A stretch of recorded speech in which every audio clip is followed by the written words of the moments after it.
What's good? Lucky Lefty Podcast, Onora Boys in the building, brought to you by Onora Whiskey and NoraWhiskey.com. It's that premium American whiskey, OnoraWhiskey.com. Ladies and gentlemen, if you're going to drink like you drank, hopefully some Onora whiskey after that big win, I told you Lefty had a chance for the shutout. Didn't I tell you that Friday? I said we got a chance for a shutout.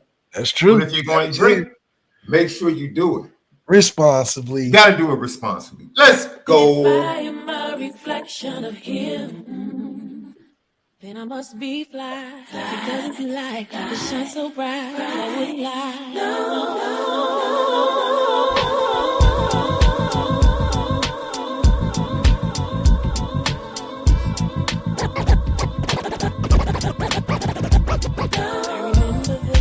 Lucky Lefty Podcast. Subscribe on YouTube. Hit the thumbs up. Leave your comments and questions because we respond to all. Then TikTok, Twitter, X, Instagram at Lucky Lefty Pod. You need to go follow us. Lucky Legends Podcast, Players Only Podcast, exclusively at patreon.com/Lucky Lefty Network. Tap in. Audio edibles each and every day. Apple Podcasts, Spotify. We are the home of the misguided passion. And we will forever be committed to making sure that we spin it different. You know what's crazy? I'm over here watching this fire sale in Chicago. The fans leaving out the third. Hey, Ken Gibbs, yes, I am avoiding you. My boy Ken Gibbs, yes, I am avoiding you. I don't Detroit hot. To you. I don't want to hear from you. I don't. No. Everything is working their way. Everything's working their way in Detroit right now. It's going pretty good. I mean, they even have the halftime interview. They talk about, yeah, we need a turnover. First play of the half, they get a turnover. So you like, all right. So I tweeted this out, Left. I tweeted this out. Thank you for everybody tapping in. If you have a super chat, put it in. If you have a GTB question, put it in. We're getting to it immediately. We're going to have Malik's post-snap read. We're going to hear from the players and the coaches, coach Marcus Freeman. After the Florida State weekend, Ryan Roberts is going to join us towards the end of this hour to talk about the weekend. A little bit buzz, some things happening with the recruiting. I'm going to need the Notre Dame players, the alumni, to kind of surround Nathaniel Owusu-Boateng. Yeah, just a little bit. Get Joke in the mix. Do some work. There's some work to be done, Left. There's some work to be done. Some work to be done. So we'll talk about that. So if you have your GTB questions, put them in the chat. And then,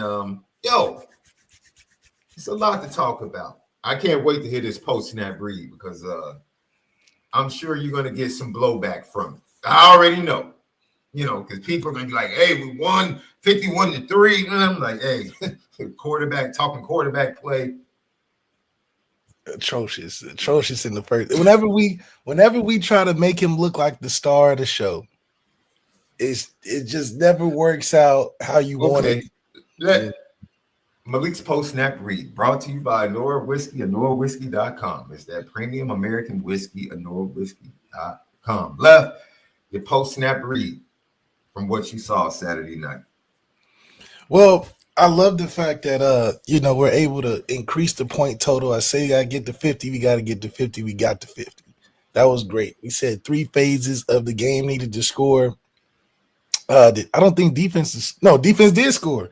Last play of the game, with Mark Tolick taking that nice pick 6 back to the crib. It's good to see all levels of our depth in the secondary just do well, man, and it's flowing throughout the entire depth chart from top to bottom. I mean, I saw Kenny Urlacher once again.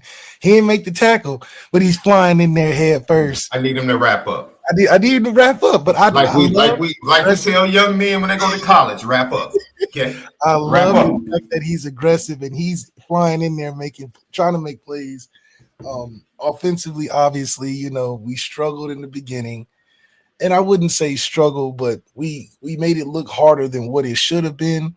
And I think that's maybe we were working on some things, to try to, show a different version of us. But I don't know, bro. I think the formula is the formula right now. Let guys play off of the game plan and not make the game plan around certain guys. Special teams was good. We were trying hard to block a kick. I mean the aggressiveness on trying to block every punt feels like it's good to see Marcus Freeman trying to get guys up out of there. Defense once again, man. I just love when the defenses and they played great.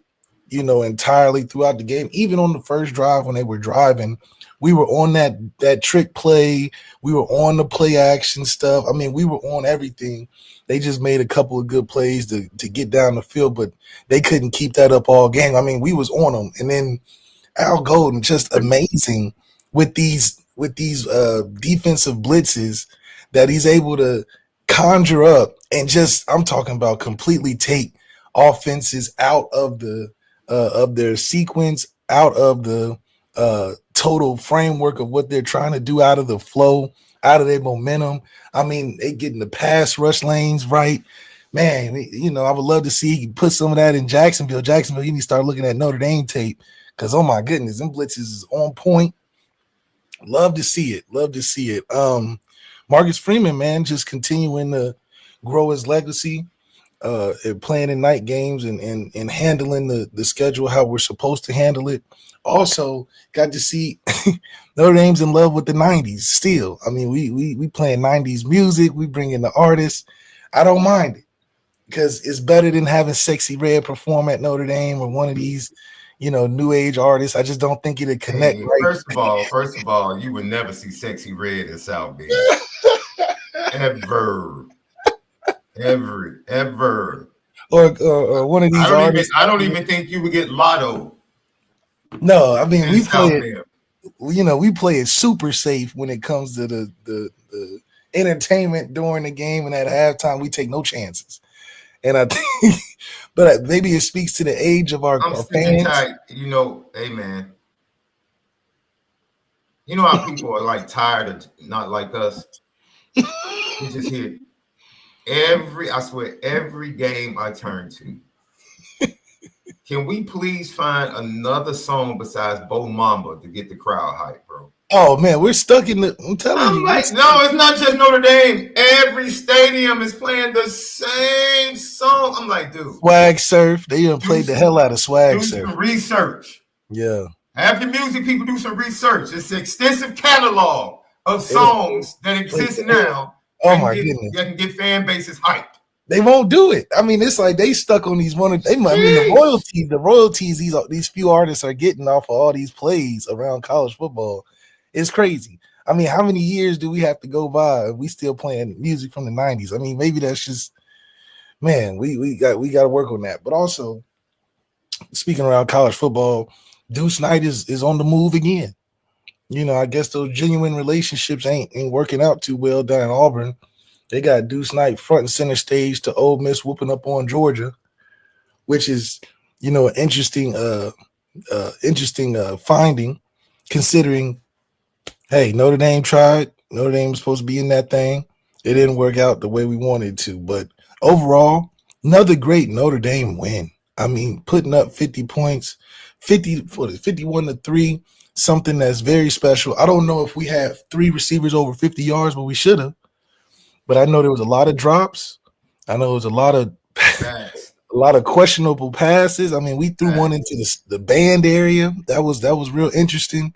So, as good as we looked on the scoreboard, there's plenty of things you can, comment on things that I hope doesn't become the deciding factor in games that matter down the stretch. And that's all I was thinking about, because I mean, this Florida State team, they didn't want to be there, especially in the second half. I saw that Mike Norvell fired every coach he had after the game.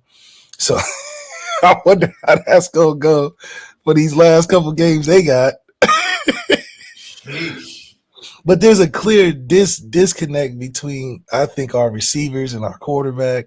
But it's not a disconnect when our boy Steve Angeli go in there, nice little drive. Got to see Deion Colsley catch a touchdown. I mean, shout out to Deion Colsley. Great representation of being resilient, resilient, and what Notre Dame represents. absolutely. And had every reason in this NIL era to go ahead, transfer, go somewhere else, get an opportunity to play more. No. People like him. That next week is senior day, right? Yeah. I'm gonna say this now, Left. I'm gonna say this now, and I mean it from the bottom of my heart. I don't know if Riley Leonard's gonna even run out on the field next week. But if Riley Leonard is anywhere near the last person, or for that matter, the last three people in that. Last three people, the last three, I could probably go to 5. If Riley Leonard is announced before X, Riley, Howard Cross, before any of them, any of them, it needs to be uproar. It's gonna be uproar. I need some booing going on because that's some foolishness. It's some foolishness. Absolutely, he should be the first person. Let him be the first person. Make him first. I'm okay with that. Get him out the way. Get him out the way. But do not embarrass us again. No. And have this carriage and horse ride on the last guy with the whole state. Like he just got here, you know. Also, hopefully Howard Cross bounces back. He had a huge ankle pulled on tape. I was worried it was a knee at first. Yeah. Initially, I was like, "Oh, I hope that's not a knee." The way he was bent back, ankle. We don't need him the next 2 weeks. We don't need him. I would love to have him. Hey, did you see the best defensive line scout team play in the fourth quarter? No, they was out there. Did you see the best scout team defensive line play in the fourth quarter left? Did you see they look good. They looked all right. Did you see them? And okay, big surprise, the Harrison kid. I keep forgetting about him. He was making plays, and I didn't even know he was a starter for Marshall. Number 2. Jaden Harrison. Yeah. Oh, he's been catching slot fades all year. He did it against Louisville. Is he a starter though? I didn't know if he was he in the rotation. I don't remember talking about him too much, but he was out there making some plays. Talk about the wide receiver position. You pointed out the drops. That's one thing. We had some drops, bad drops, but at the same time, it's like it's no excuse for dropping the ball when you get your hands on it. So I can defend Riley in that aspect. But ball placement's important too. I mean, hell, not only was the receivers dropping, the tight end dropped a few. So I don't know. You know something funny that's going to go to your point? Did you watch the instant access yet that they put up on Watch Indy? I haven't seen it yet. Riley Leonard scored his first touchdown. He goes to the bench. He puts the headphones on. Everybody's dapping up, and he says, "Keep calling it. Keep calling it." And I'm like, that says everything you need to know. Your starting quarterback is like, keep calling the quarterback run. Keep calling it. It's like, and that's cool. It's cool. We don't. That's how he gets into the game. That's how he gets into the game. Take the red jersey off. Take the red jersey. That's all I hear when he say that. And interesting, interaction between him and Denbrock and Marcus Freeman. He didn't hit when he missed a wide open touchdown. Denbrock's clearly upset, trying to be like, man, it reminded me of the Sam Hartman and Gino Guidugli at Clemson, where he like, well, what's up? And then Sam just totally like, I ain't trying to hear it. And it's interesting thing, but even more interesting, Marcus Freeman over here like, come stand next by me. Like, let me come save you real quick. Let me. Denbrock was hot. Denbrock was hot. Denbrock would have been more hot. I'm like, why are you saying like, hey, you have a chance for all touchdowns tonight. Here you go. Here you go. It's like, dang. Denbrock was hot. So it's great to see how we can be so effective on the scoreboard, yet have so many blatant things that I think in other teams will be devastating for their season. Al Golden has been the MVP of the team, MVP of the night. His ability to have these guys ready to play week in and week out, no matter what offense we go against, and hold teams to just minimal points. We talking about less than double digits. Less than double digits. With guys hurt, guys are young, we missing some starters. I mean, the way he's making that thing run is elite, and it's going to be really hard to keep him, I think, if we don't go far in the playoffs this year. just because he's just going to be the hottest thing smoking next to Mike Mickens on the coaching docket, I think, just in the country. I mean, hell, I would pay a lot of money to get Al Golden too. But more so than anything, man, it was good to see all three phases play well. Adon Schuler's making plays. Xavier Watts just continuously being the leader of that defense and the leader of the team. And he doesn't miss, man. I mean, he's on everything. And it's good to see us head in the right direction, get ready for these playoffs. Jadarian Price, I told you about him. He was going to be a screen popper in the game, and he was the one that opened the floodgates, in my opinion, early on, just being effective. I mean, he come out the gate running. He's not piggying, tiptoeing. He's running through them holes fast as possible, and it's good to see him really set the tone. I mean, not that Jeremiah Love didn't have a good night, but you can see that duality, that two combo kind of work. And it's just awesome to see also Angeli still stick with it. Come in, get a great drive, make it look easy. It's hard to see why they both can't play, but you know, that's being greedy. Overall, just really happy with us continuing to meet the expectation and have some pageantry doing it towards the end of the game. It may not look great getting towards that, but by the end of the game, you know, we got teams tapping out and we putting our rotations in, and it's all the things we talked about in preparation to get ready for these playoffs. Also, these next couple of weeks, it should be the same thing. We should do the same thing to Virginia. We should do the same thing to Army, even though they looked good. But it was against North Texas. They had a 13-minute drive. Like, oh my gosh, like get off the field, North Texas. Bro, I'm not worried about Army. So I'm not worried about Army at all. But you know I'm not worried about USC. Definitely not worried about USC. You know, no.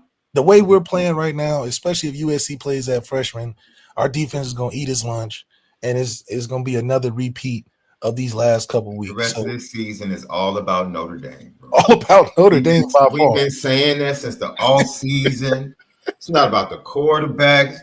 None of that, dude. Just we're in the third year. This season will be the litmus test for where this program is. Absolutely. And PSA. This is why this show is entitled The Big Payback. PSA to every reporter, every media person, every Notre Dame fan that didn't want to let go and wanted to hold on to what was. Unheard of by what has been or what it was. And wanted to hold Marshall and Stanford in Northern Illinois over Marcus Freeman's head. He didn't make one excuse. Not one time did he blame the players on the sideline celebrating in the middle of the game. Marcus Freeman didn't do that. Not one time did he blame it on the administration not helping. Not one time did he blame it on the chefs and bag lunches. Not one time did he blame it on recruiting and having to shop down a different aisle. Marcus Freeman never went that way. Never went that way. Stepped in front of the podium or behind the podium and said, I'm the head coach. I'm going to get it right. We're going to be better. We're going to challenge everything. We're going to find solutions. Did you see the depth on display on Saturday night? Seen it. But you can't recruit at Notre Dame. You can't recruit talent and depth at Notre Dame. It's impossible. The administration won't let you. The NIL won't let you. The chef and the nutrition, they won't let you. The strength and conditioning won't allow you to build depth at Notre Dame. But somehow, some way, Marcus Freeman has added depth. Yeah. When the man said, I don't want ones and twos. I want ones and 1As. And 1A. Do we not see that? Do we not see ones and 1As? When the man walks into the locker room at halftime, he says flat out, the quarterback of the future is on this roster. On this roster. He said, I believe the quarterback of the future is on this roster. Well, ladies and gentlemen, we didn't hear that. Under Brian, we weren't hearing that towards the end of Brian Kelly's era. No. We're hearing that. We're hearing that. You know what I heard this weekend as I listened to the LSU media on that podcast? You know what I heard? Tearing Brian up. We don't know who the number one wide receiver on this roster is next year. That's Wait. No. They don't have any top wide receivers in this recruiting class. They didn't have a top wide receiver in last year's recruiting class. Wait a minute. The head coach that said he's going to win a championship at LSU when he went there because you can recruit better than you can in Notre Dame goes to wide receiver U. Is it not known as wide receiver U? Yeah, lately, hell yeah. He goes to wide receiver U and can't recruit wide receivers. Let me tell you something. What are we talking about? What are we talking about? He goes to wide receiver U and can't recruit. Don't believe us. This is not us talking. These are the people that cover LSU. You know, Kelly's a tough culture guy. He Even his twang, even the switch up. He don't make the gumbo right down there. That's what it is. He can't recruit. He can't recruit wide receivers at wide receiver U. People, he's a politician. Don't trust him. He's a northern. Everybody on the Notre Dame beat that chose to throw daggers at Marcus Freeman. Yeah. And doubt Marcus Freeman. Yeah. At the behest of trying to elevate the fraud that was before us. Now, I appreciate the fraud for what he did. I appreciate it. But I would venture to say, if you take a big picture look, I would say that the fraud underachieved with the talent that came through the program. And this is a play. Go ahead, Left. You play. You were there. He's an underachiever. And he goes to LSU. Guess what he's doing? He's underachieving because that's who he is. Yeah, that's who he is, Left. I think he's a consistent letter downer. You know, however you want to describe it. Because I wouldn't say underachieved because he can put together some consistency. He got consistency in a form. You want to describe it. But at the same time, you know, I think it's just hilarious to see, you know, we talk about fit a lot. And I think Brian chose down there for the money and not the fit. He's not Ed Orgeron. Just keep it a buck. Why? Keep it a buck. I think he's better fit up north. I just don't think you pressed Notre Dame for more money, and they finally told you, nah, bro. Nah. We're not doing that. We're not doing that. We can't do man. No, man. This ain't your personal ATM. No, you got to have some bigger results. Since 2022, I want to say that Marcus Freeman, his first head coaching job ever was at one of the toughest places to be a head coach for a veteran coach. I just want to start that. I want to preface what I'm about to say with that. Since 2022, Brian Kelly, 26-10, 4 top 25 wins, shopping down a better hour. That's all I'm going to say. Lincoln Riley, yeah. Goes to USC for a better situation in Oklahoma. Lincoln Riley's going to USC. Better quarterback. No recruiting. About to take off. 23-14, 4 top 25 wins. Brent Venables. He comes from Clemson. Strong defensive guy. Best defensive line. We won't miss Lincoln Riley. We won't miss Lincoln Riley one bit. His toughness is just what we need going into the SEC. That's what we heard. He was able to steal Peyton Bowen. Yeah. Is Peyton Bowen even playing right now? I don't even know if he's playing. Peyton Bowen's he's on that bench, right? He's on that bench, right? Okay. On the bench. Brent Venables, 21-15, 3 top 25 wins. Ryan Day's in there too. Ryan Day's in that top 10 losses and stuff too. Yeah. Marcus Freeman, 27-8. These are with all the bad losses. If he didn't lose the 3 bad losses, lose them unexpected, man. They might put a trophy up about him. You know, he need go that way. He need go that way. Because if you read it's like Psalms 119:13, David gives thanks because he said, "Thank you for the affliction." Because it helped me learn the ways. That's right. Thank you. That's right. He appreciates it. Preach now. Because he pulls something from it. So I'm thankful for those 3 losses because we started to learn something about Notre Dame. Figuring it out. We started to learn something about that fast track. Figuring it out. Yeah. I'm still in Sunday mode. Excuse me, folks. That's right. Now go ahead, preach. That's right. That's right. I'm still in Sunday mode. I apologize. Marcus Freeman, 27-8. 10 left. 10 wins against the top 25. 10. And last I checked, ain't nobody walked into Notre Dame Stadium and blew Notre Dame out by 35. Not Nobody. blow us out. Not blow us out. Nobody. Yeah. That was embarrassing watching that LSU. Nobody's walked into Notre Dame Stadium and beat Notre Dame by 30.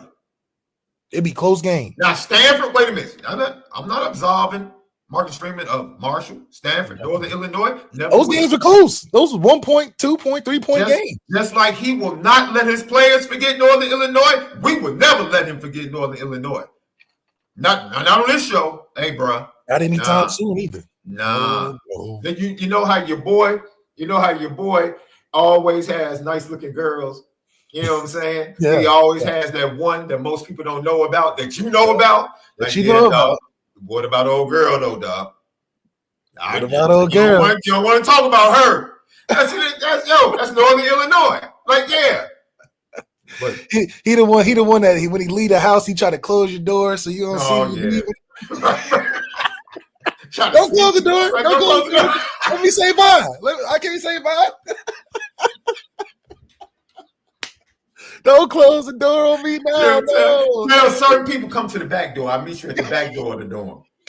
Don't come through the lobby. You like, who that car in the driveway? I didn't see nobody come through the front door. Who that? Yeah. That's that NIU. Yes, sir. But that's the thing. I think Marcus Freeman can take those bad losses because the way he's producing on games that matter, games that people would love to try to throw against him and weigh on him.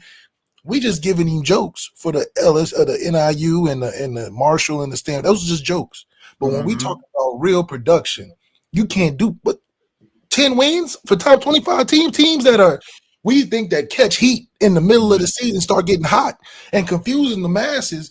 That remember we beat them. Man. We beat Texas A&M. Man. We beat these teams that y'all getting hype on in the middle of the season. Not to mention, I'm watching college football on the totality in the perspective of none of these teams I'm worried about now. I'm not worried about Georgia. Definitely ain't worried about Miami. Definitely. Whoa, Rosie. Where you at, Rosie? Wait, our boy Roosevelt, you in Canes for life. Where you at? You in the chat. Didn't I tell you this was going to happen? Yeah. I said, when they lose, nowhere to be. Nowhere to be found. You won't be able to find him. Roosevelt, where you at, bro? He over there trying to console Michael Irvin on the sideline. That's what he is. He's trying to console Michael Irvin. Let me inbox him on Facebook because we follow each other on Facebook. Well, yeah, he can get reached though. We can reach out. We'll reach out. Send the team to go find him for sure. Because I'm wondering why he's not giving none of this energy to what they just put out on the field against a team we beat 40-something points, 30-something points.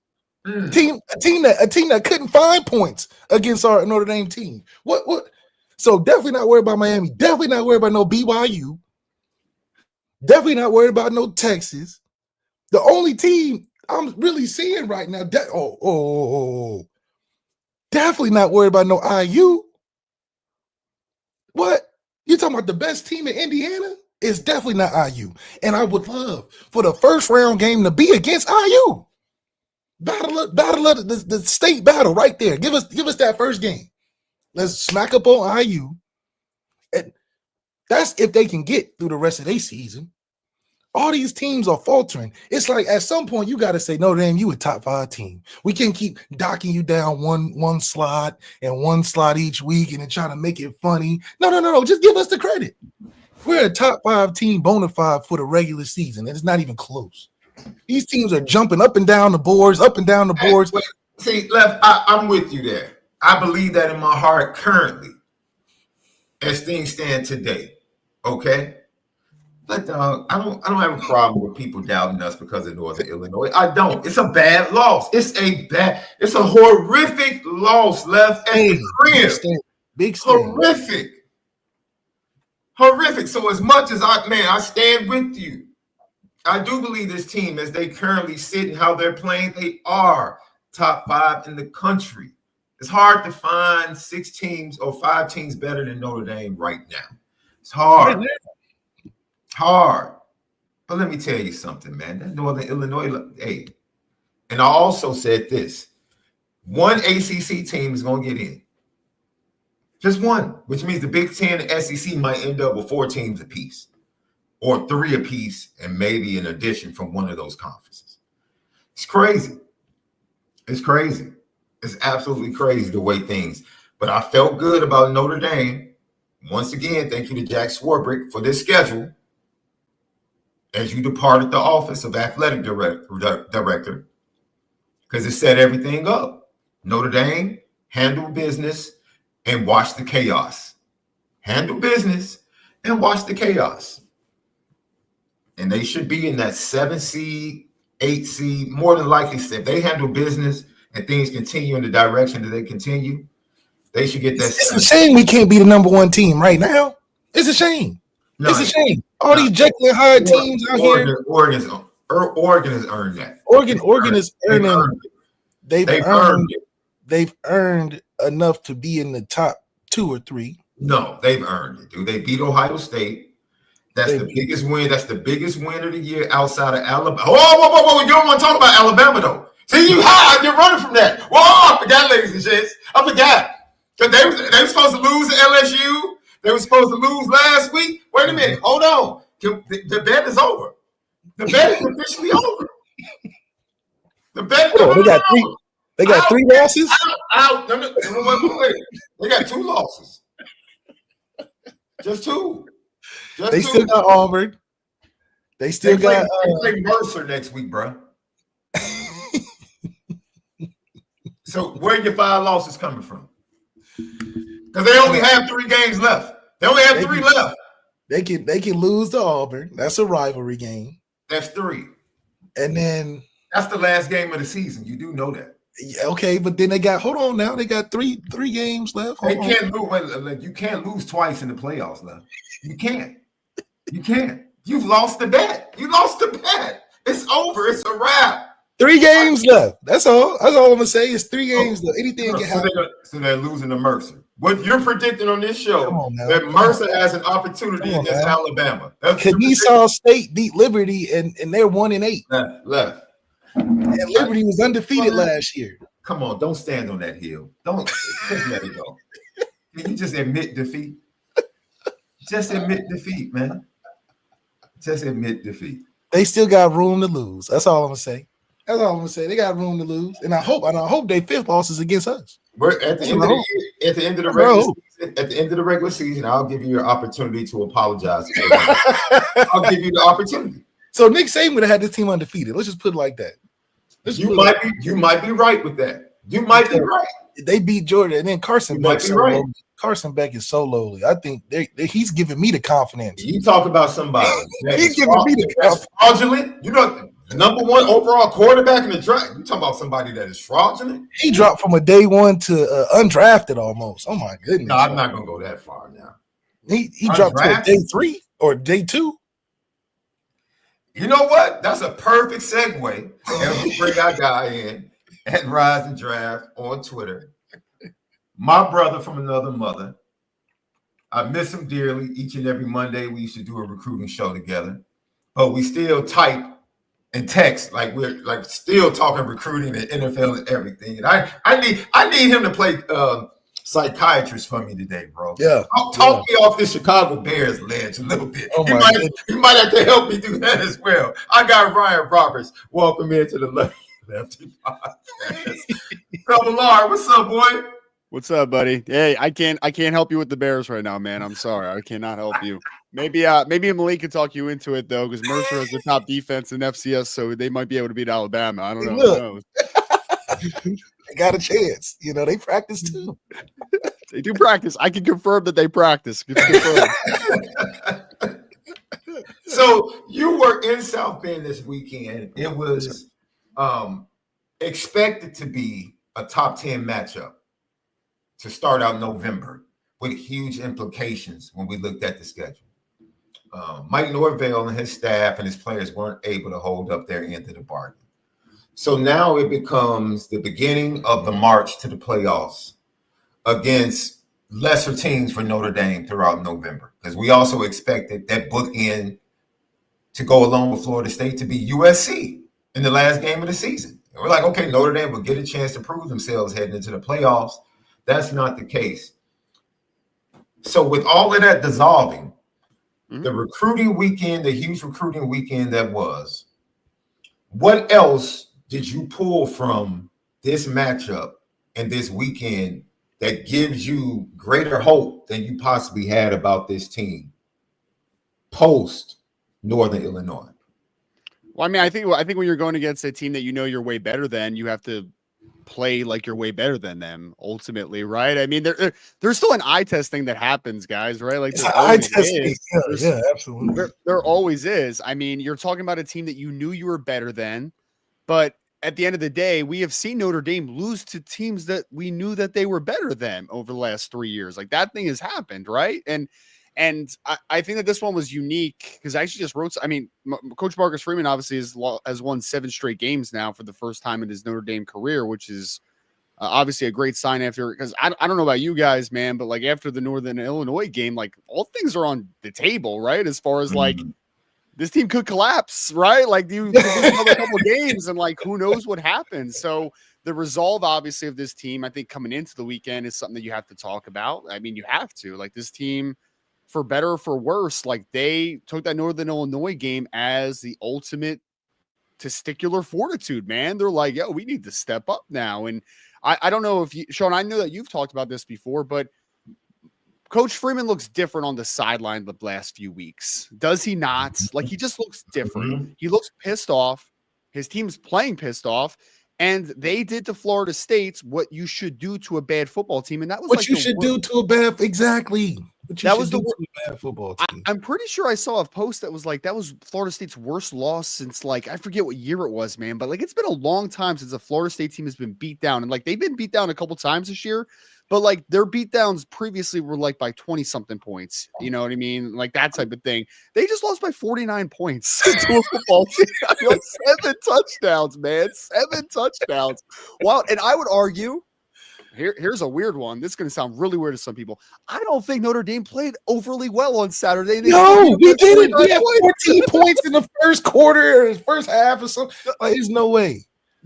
So Notre Dame had like 3 drop passes. The offense stagnated a couple times. The defense was giving up some runs early on in this game. Like I don't think Notre Dame played nearly a great football game or a complete football game, and they won by 7 touchdowns. You know what I mean? So like that shows me.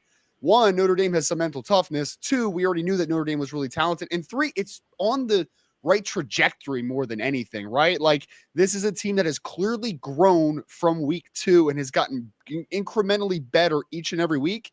And I think that was my takeaway is that like that was a game Saturday where if they would have came out slow and sluggish and not look like they wanted to be there, I would have kind of had a feeling of like, not sure if they've learned fully, right? Like that type of thing. But they clearly did. Like they clearly were focused. They were excited, and they went out and they destroyed a team that they should have destroyed. Yeah. I said this on the post game, and this was my takeaway. I really didn't have anything to say about the game. I'm like, dude, they're playing awful teams. They should beat teams like this, regardless of how they play. As long as they play a B-level game, they're going to dominate the rest of the schedule until they get to the playoffs. So I mean, we've been saying that since the beginning of the season, before the season started. Absolutely. So we're on repeat. But I did feel like with what and who they had in the building from a recruiting standpoint, to see Mitchell Evans begin to emerge with an Andrew Olish in the stands, to see Riley Mills go off after Howard Cross is injured, with Jalen Wiggins in the stands, to see the emergence. We've been waiting for it, but we've seen it over the last 2 weeks, to see the emergence of Jaden Greathouse in this passing offense. You know, with Derek Meadows, I thought was the most important wide receiver breakout that we could have. I wrote an article about this, Sean. Sorry to cut you off, but like, no, go ahead. Look, like Bo Collins has been your best receiver for the majority of the season for the most part, right? But he's still a lower volume receiver. He's not a guy like at Clemson, he was lower volume. I think that his position that he plays in this Notre Dame offense specifically is going to be a little bit of a lower volume, which is how the offense orchestrates itself. The higher volume position is going to be the slot position for me, right? Like that RPO game, the screen game. We saw Jaden Greathouse do something on Saturday that we haven't seen all year. We see him make guys miss in the open field, break tackles, run routes, do all these different variations of things. I think that if Notre Dame's able to one, make the playoffs, which it looks very promising that they will do that. But if they're able to make any noise in the playoffs, it's going to be based upon that continued chemistry between Riley Leonard and Jaden Greathouse, because how do you open up the passing attack? You need some high volume weapons. And like for me, Jordan Faison had a couple drops on Saturday. Bo Collins is a little bit of a low volume guy. Jaden Greathouse is the guy that I say that guy should be catching 5 to 6 passes a week in the first half. In the first half.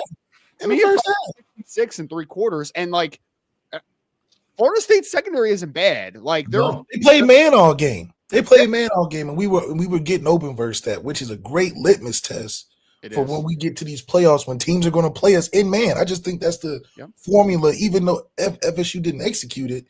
Man with a tight box is what we're going to expect going into these playoffs, regardless of what we're doing now.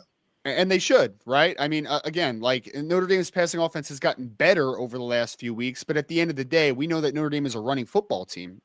So if I'm a defense going against them, I'm saying like I'm crowding them until they force me not to be crowdy anymore. Like until they show me that they can win outside the numbers, one-on-one situations, like I'm going to crowd the box all day against Notre Dame and make them beat me. And with Jaden Greathouse coming along, with Mitchell Evans showing a little bit more, like you said, Sean, with I know Jordan Faison didn't have a great game against this one, but like with his continued just involvement in this offense, I do have some hope that this passing attack can continue to get better and better, where you're not facing those 7-8 man boxes consistently, because that's going to be Riley's got to be better too early on. He was just a little just too loose, a little too sloppy.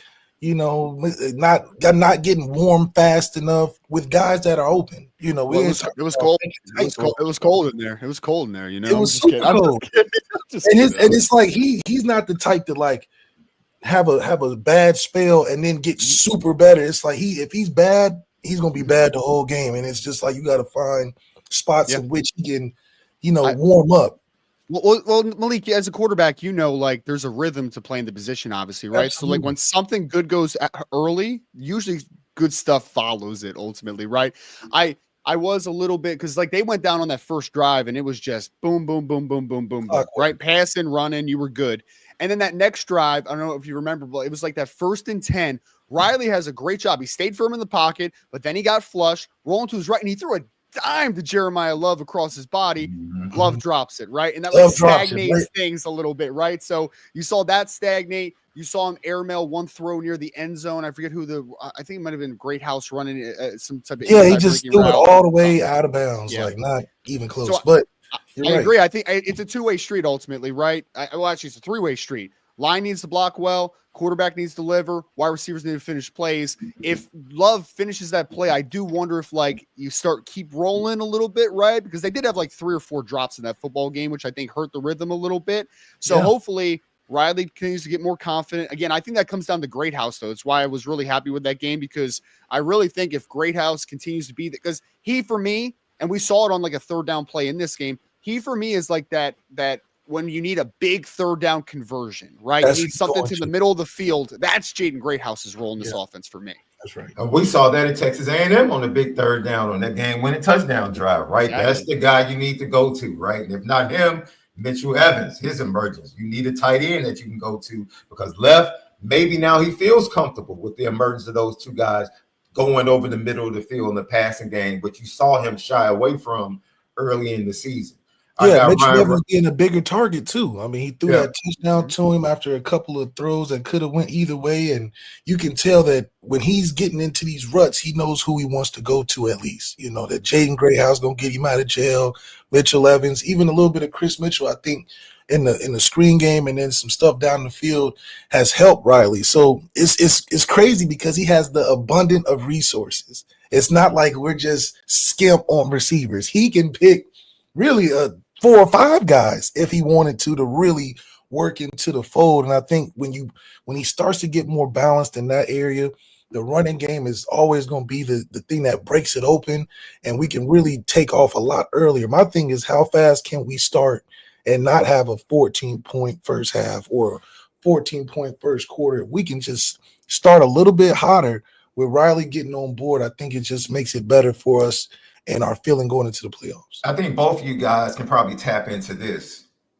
Are you guys happy with the refinement of the offense? and the point it's gotten to, and starting to get a vision for where it can be come playoff time? I think there's an identity that wasn't there early in the season. Yeah. That was one thing I struggled with after the first couple games, even after the Northern Illinois game, even in like a game or two after that. I took a step back, Sean, and I know we talked about this before. I didn't know who this Notre Dame team wanted to be, and I especially didn't know what this Notre Dame offense wanted to be, because that is so important. Like, I think in the modern age of 2024, like the heavy run scheme, like there does need to be a little bit more balance to just being a pure running team. But like, if Notre Dame wants to be a running team, then be a running team. Like, be that. If that's your identity, like, be that. If you're a pass heavy team, be a pass heavy team. If you're an air raid team, be an air raid team. If you're an option team, be an option team. Ultimately, you need to know your identity, because we're still dealing with 18 to 23-year-old kids that, like, they don't have they're still figuring out their own personal identity in a lot of instances, right? So like, they need to know what a team identity is. They need to know, this is the standard. This is what we want to be. This is the process to get to where we want to be. And I really thought that early on in the season, Notre Dame was trying to figure out what they wanted to be. And maybe that was some offensive line issues, first time starting quarterback. Like, there was a bunch of different differentiation to like why early on in the season there was a little bit of a transitional period of like finding that identity. But regardless, they needed to find it. And even if some things at times aren't 100% cohesive, or there's a little bit of a lack of rhythm at times, I did watch this game and the previous couple games saying, I know who Notre Dame wants to be. Like, I know who they are ultimately. Now it's just about being the best version of yourself every Saturday, hopefully. And shout out to Tosh Baker stepping in for Knapp, getting injured in the early on. I mean, everybody's taking that next man up mentality, and it's good to see the cohesiveness. I mean, the one thing I do appreciate about this team is that we get stronger as the game goes on, not just in the running game, but the defense plays better. Even the backups that come in play great, playing off of that energy of the first team, especially defensively. So that's the one thing you can rest on, is that we'll wear on teams as the game goes. And that's what you've seen the last 3 or 4 weeks after the bye, is that, yeah, we may start slow, but we're finishing strong every time. And we're going to give it to you however you want it. And guys respond well. And that's what you can rely on late in games when it gets tough. So I do think that that's a special mental toughness that Marcus Freeman, you said he's been walking a little different. Yeah. He's been letting it hang a little bit more. He still tries to be, that typical tough coach. We had the little unsportsmanlike on the field goal, and he's getting in guys. But we like that. He may still be the players' coach, but they like, all right, coach, I understand. He's yelling at a 310-pound offensive lineman too. It's not like he just went after like a long snap or something. You know what I mean? Like, it shows a little bit of vigor to yourself. Yeah, he walking over to the sideline. He didn't just he went out on the field. He met him and walked him to the bench. He got every bit.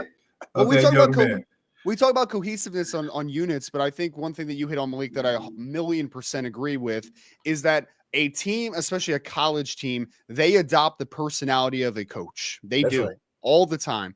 And do I think it's a coincidence that this team is starting to play with more angst and physicality and a tough demeanor, and Marcus Freeman happens to be acting the same way and carrying himself the same way? Do I think that that's an accident? No, I don't think that's an accident. I think that Coach Freeman is instilling in them, and I think he's drilling that into them, because he understands that, like, yeah, I have athletes, and we have athletes on both sides of the ball, but if Notre Dame's going to win a championship, it's going to be a championship based upon physicality and being the more physical football team. That's what it's going to be built upon. And our coordinators too. Our coordinators have figured it out. Obviously defense has been a stronghold for us, but I think they've gotten better as the season's gotten on. You see how Florida State would have drives where they're gaining momentum, and then we'll sack them so far out of momentum, because the way that we're aggressively running as a front seven, those young linebackers are making plays in the open field, things that we wanted to correct from last year. You got a Jaden Ausberry, Jack Kaiser, you got a Drake Bowen making plays in the backfield when we used to run past guys in the backfield. So the way we respond when teams are gaining momentum, I think is very impressive. And it's cool because we're doing it all game.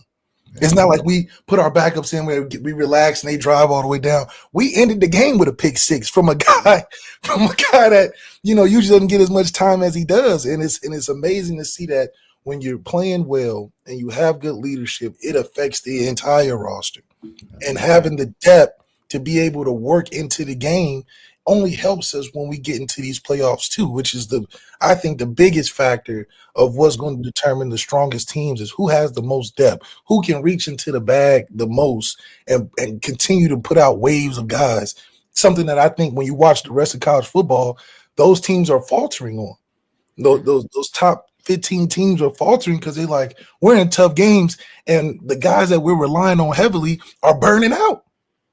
Who's our young guys we putting in like LSU or your Alabamas, your Georgias, who are heavy top loaded, it looks like. Because when it gets late into the game, they get tired. And then you're wondering, well, where's the second wave at? We have a second, a third.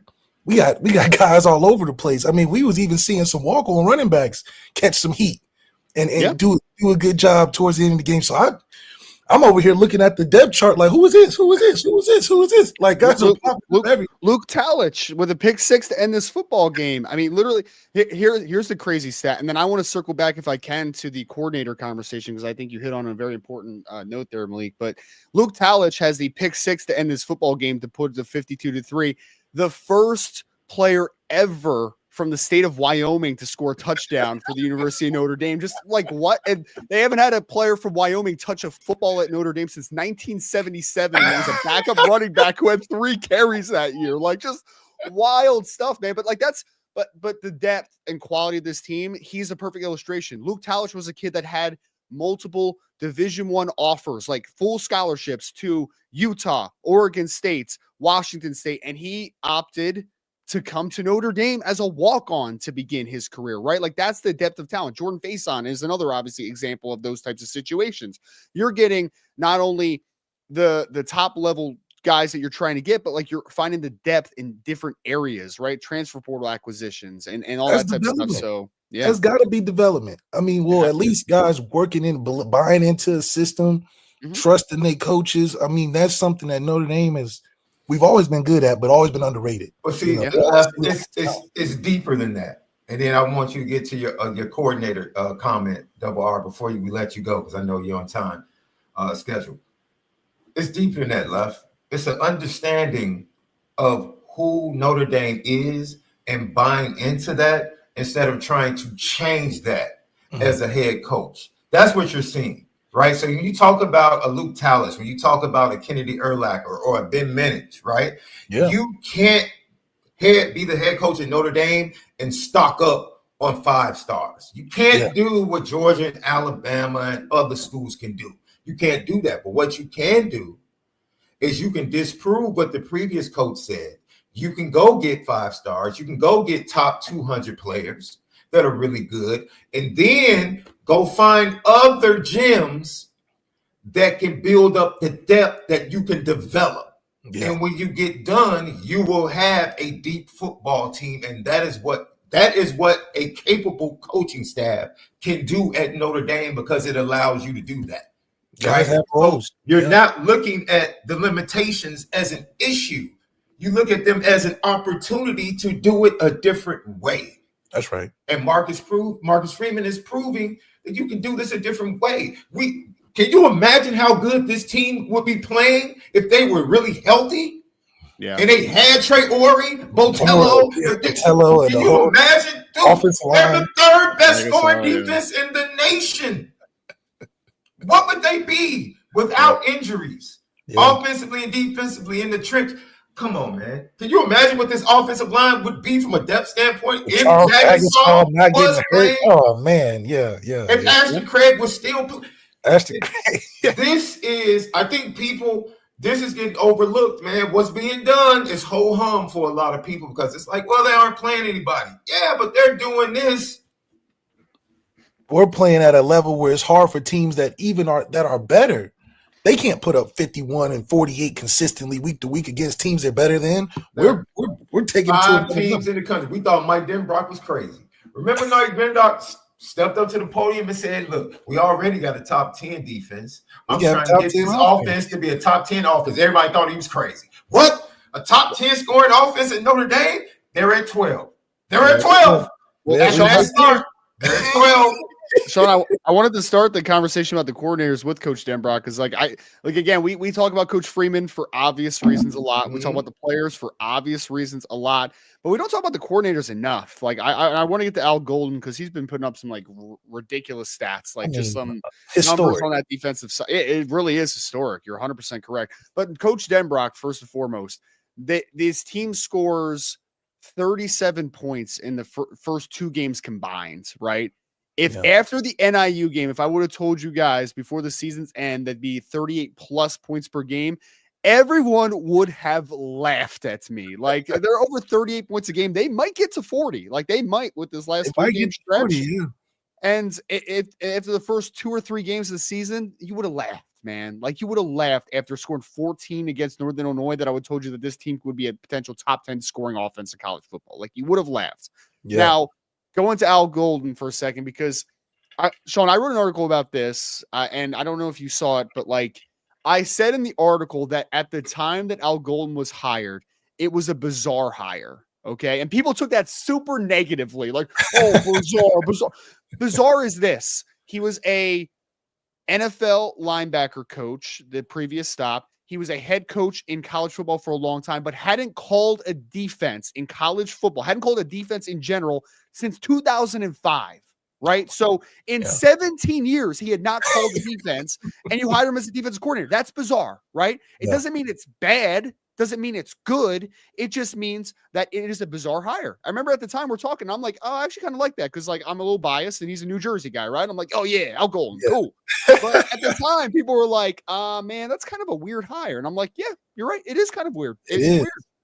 Well, 3 years now into this tenure, he is letting up as a they're letting up as a defense only 11 points per game so far. That's this year. insane. Okay? Top 5 in college football. It's nuts. But behind the scenes, they are letting up 48% completion rate against them as a pass defense. Okay, 48, under 150 passing yards a game in the year 2024. That is happening. Okay, crazy. They just had 8 sacks in a football game for the first time since 1994. 8 sacks in a football game since 94. They had 6 turnovers forced. And I know some people are going to say, oh, some turnovers were given, whatever. Either way, they had 6 turnovers, which was the most since 2012 that they've had 6 turnovers in a football game. Al Golden, man, I don't even know what to say. Because, Sean, I remember when his first year, the defense was like, I don't know, man. Like, it's all right. It's okay. Yeah. And then his recruiting has never been there, right? So you're like, I don't know about this one. And year 2, you saw the ascension. And then year 3, I would argue right now that Al Golden's the best defensive coordinator in college football. And I would have no hesitation in saying it. Easily, because you're seeing these other defenses falter the week after they play well. Exactly. They play well and they look crazy next week. You know why? You talked about them struggling early against the run. Dude, man, you tip your captain Mike Norvell because he scouted tendencies early, right? But what you're seeing is these offensive coordinators have to go deep in their bag way early in games. Way early. It's like, and now when you come out in the second half and Notre Dame adjusts, it's like the adjustments have taken over. There's nothing to go to. There's nothing to go to because he did a very good job of using motion, similar to what Northern Illinois did, because motion away normally to the field defensive back from Notre Dame will drop back. Right? Which will give up the edge in the run game if you can call the right play, or in the pass game, getting it to the running back in the flat. And they, effectively ran for 67 yards the first drive against Notre Dame, getting to the perimeter.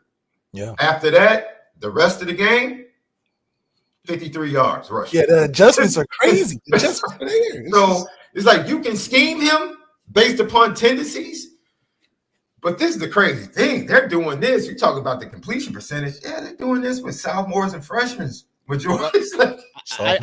forgot to mention that in the excerpt. I know you guys hit on it, but you're down several of your better players on defense, and you're still doing it. There's a crazy stat. I don't know what it is updated. I'm sure it's even crazier now. But going into the Florida State game, Al Golden's defense had been giving up 16.5 points per game less than what the team was averaging on the season.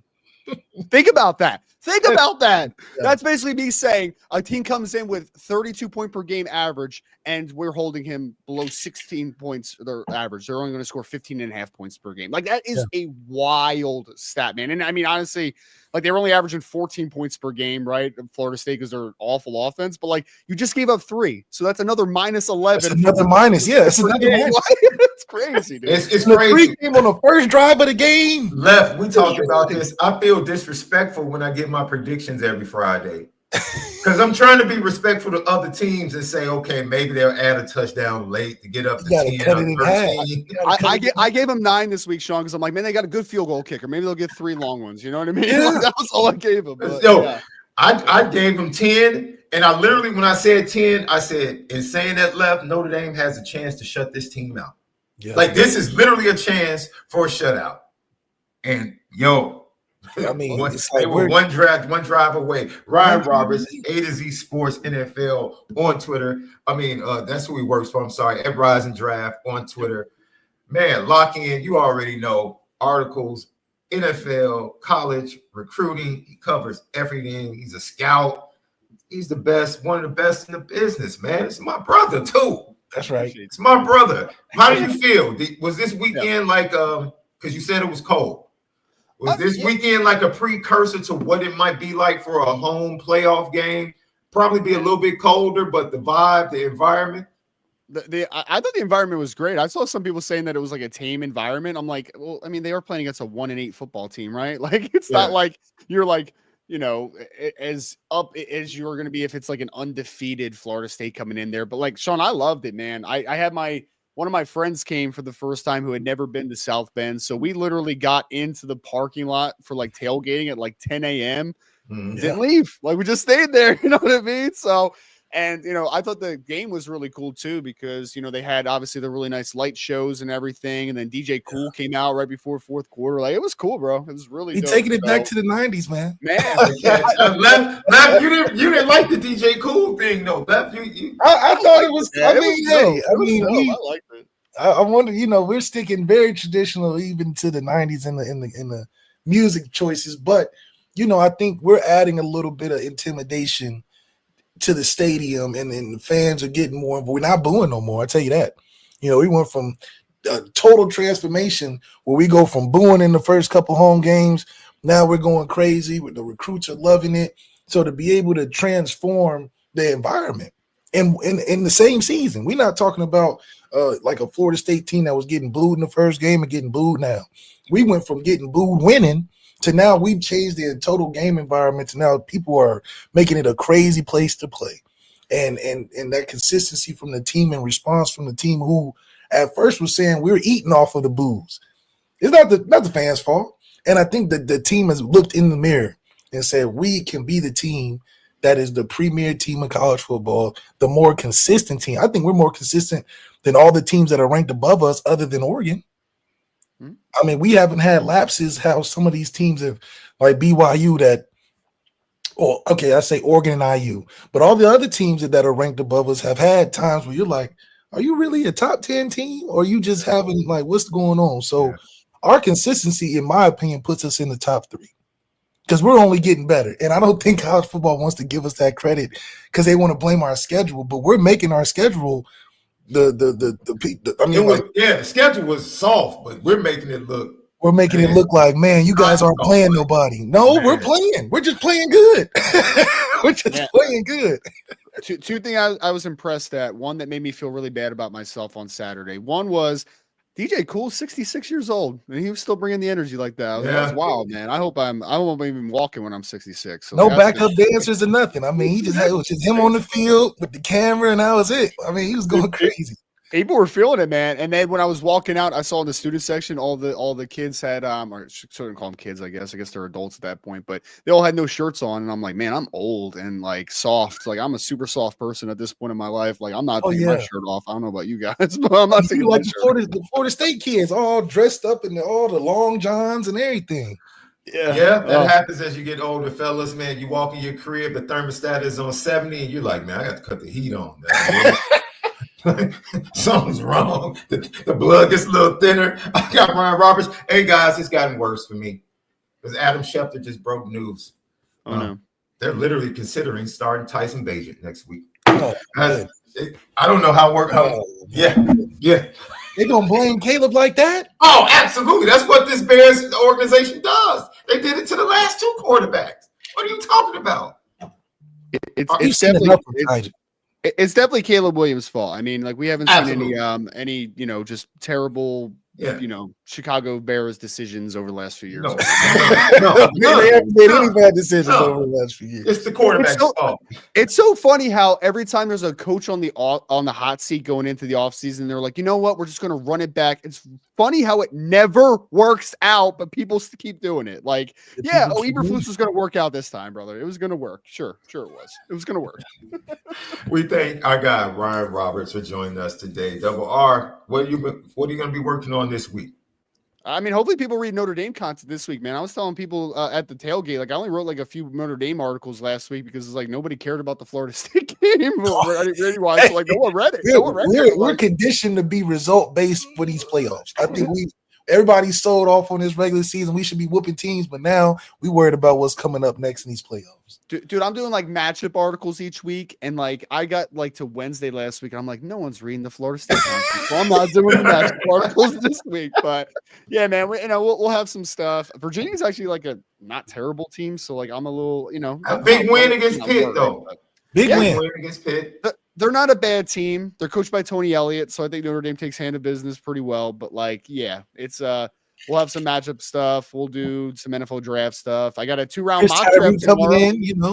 You guys love 2-round mock drafts. Get ready for it to drop tomorrow morning. But I'm amped.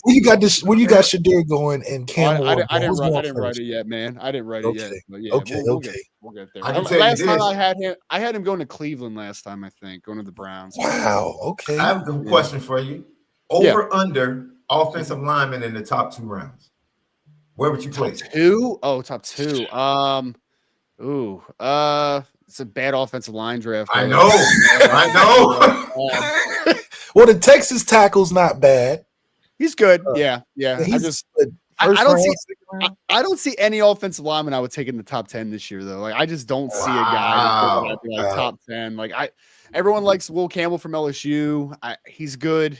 He's definitely good, but I don't see top 10. Kelvin Banks is good that you're talking about from Texas. He's good, but like I also don't think I'd take him in the top 10. Like, I don't know, man. Over under, I'll set it at like offensive lineman always go. So I'll go 14.5 is the over under for you, Sean. I don't know what the number is though. I have no idea. It's a bad draft, brother. But none in the top 10. That doesn't. Once again, the Bears are gonna have. This is the crazy thing. The Bears had the number 1 overall pick in the 2024 draft. Listen to this. This is crazy. That's the number 1 overall pick in the 2024 NFL draft. A draft filled with pretty good quarterbacks. The quarterback they took is playing the worst out of all the rookie quarterbacks. The worst. You can't write this any better. It's pure Chicago Bears. And how bad quarterback play has been for Chicago Bears, if he just plays the way he has the rest of the year, he would still set the record for most passing yards in a single season. Yes. Thank you, Double R. Thank you. And they're still going to end up with a top 5 pick in the 2025 draft because they're not winning another game. They're not winning. They're not beating the Lions, the Vikings, the Packers. No. That's like the next 6 games. Yes. Can you draft the head coach with a top 10 pick? I don't know. Unfortunately not. And we draft a GM, a president. We need everybody replaced. They bring Eberflus back. They say they're going to run it back with Eberflus. Oh, they can't bring Eberflus back. Literally, they said that's the report that they are committed to that dude. Double R? No, I don't believe it. Literally. You know what's going to happen is he's scapegoating guys now, right? He's going to get rid of a couple assistant coaches. They're going to still end terrible, and then they're going to be like, yeah, it wasn't the assistant coaches, right? Like it was everything. Everything. If they bench Caleb Williams so bad and go to Tyson Bagent, that is the ultimate panic move. Mm-hmm. The ultimate panic move. At this point, just say, okay. I mean, they're studying Carolina's moves. They thought benching Bryce Young was good for him because he just beat a lowly team out there in London. So I mean, I don't know. I feel like I don't understand the lack of patience with quarterback development sometimes. I just really don't understand.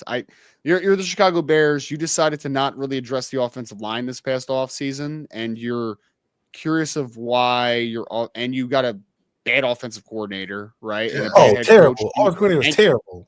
And you're wondering why a quarterback isn't thriving. I mean, I was surprised that Caleb had like that 2 to 3 game stretch where he looked really good. You know what I mean? Like I thought it was going to be a really rough year just in general, but it's I just don't understand. Like what are you 9 games into the season now? Like what is the point of benching a rookie quarterback after 8 or 9 games? Like that doesn't make any sense. It just doesn't make any sense. But yeah, it's not just them. The Colts have done it, and they got lowly Joe Flacco out there still losing games for him. I don't know the difference now. I mean, throwing 3 picks. Yeah, if he gonna lose games like that, might as well just put Anthony Richardson in. At least he's younger. You know what I mean? You can work on. I guess at least he won't tap his helmet and come out of the game. Yeah, that's unexcusable too. That's unexcusable too. That's oh man, I was only talking. I think it was on a podcast yesterday or the day before. I'm just like, Malik, because you were a quarterback, man. Like, cool, brother. Like you're a defensive end that needs a breather. I've been rushing the passer all day. You're a running back. Like, hey man, I need a breath.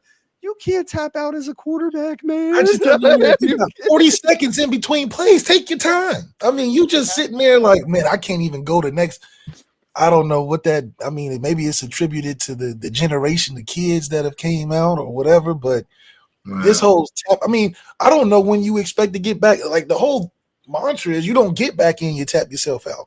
Yeah, so I don't know whether that was allowed or we have quarterbacks now that don't know how to do a huddle, right? Like the Josh Rosen stuff a few years ago, like they don't know how to conduct themselves in a huddle, and now we have quarterbacks tap it out, man. Like I don't know. It's a new breed, I guess nowadays. I don't know. I think it's tough though.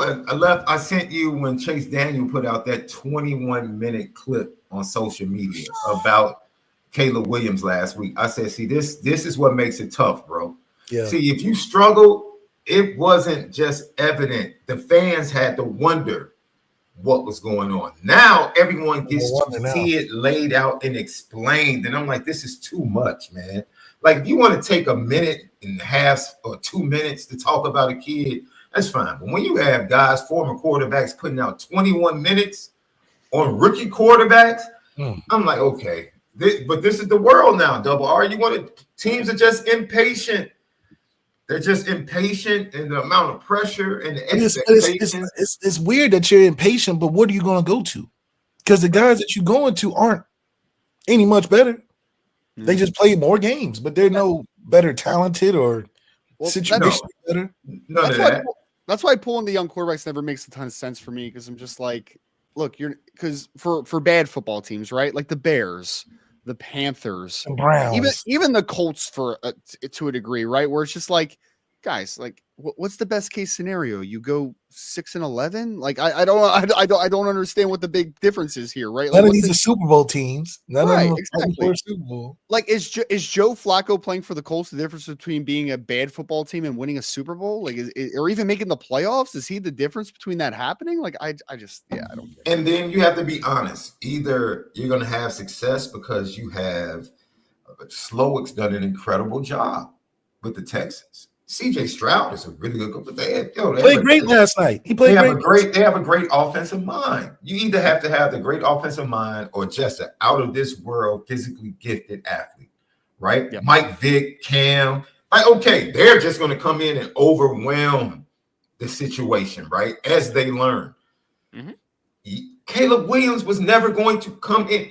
All that scrambling he was doing in college, no, bro. He looks a little slower. Yes, that's me. Yes, there was nothing overwhelming about Caleb Williams. Nothing. So if you're not going to get him the offensive mindset to help him, give him Ben Johnson. That's what they needed. If y'all want to make this they could have done that last year, Left, as the head coach. They could have offered Ben Johnson the head coaching job last year. And taken away from the Lions in the division. Yep. And help themselves out in their number one overall pick.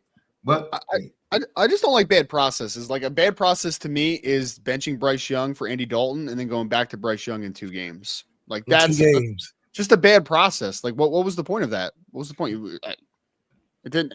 What could you learn from that?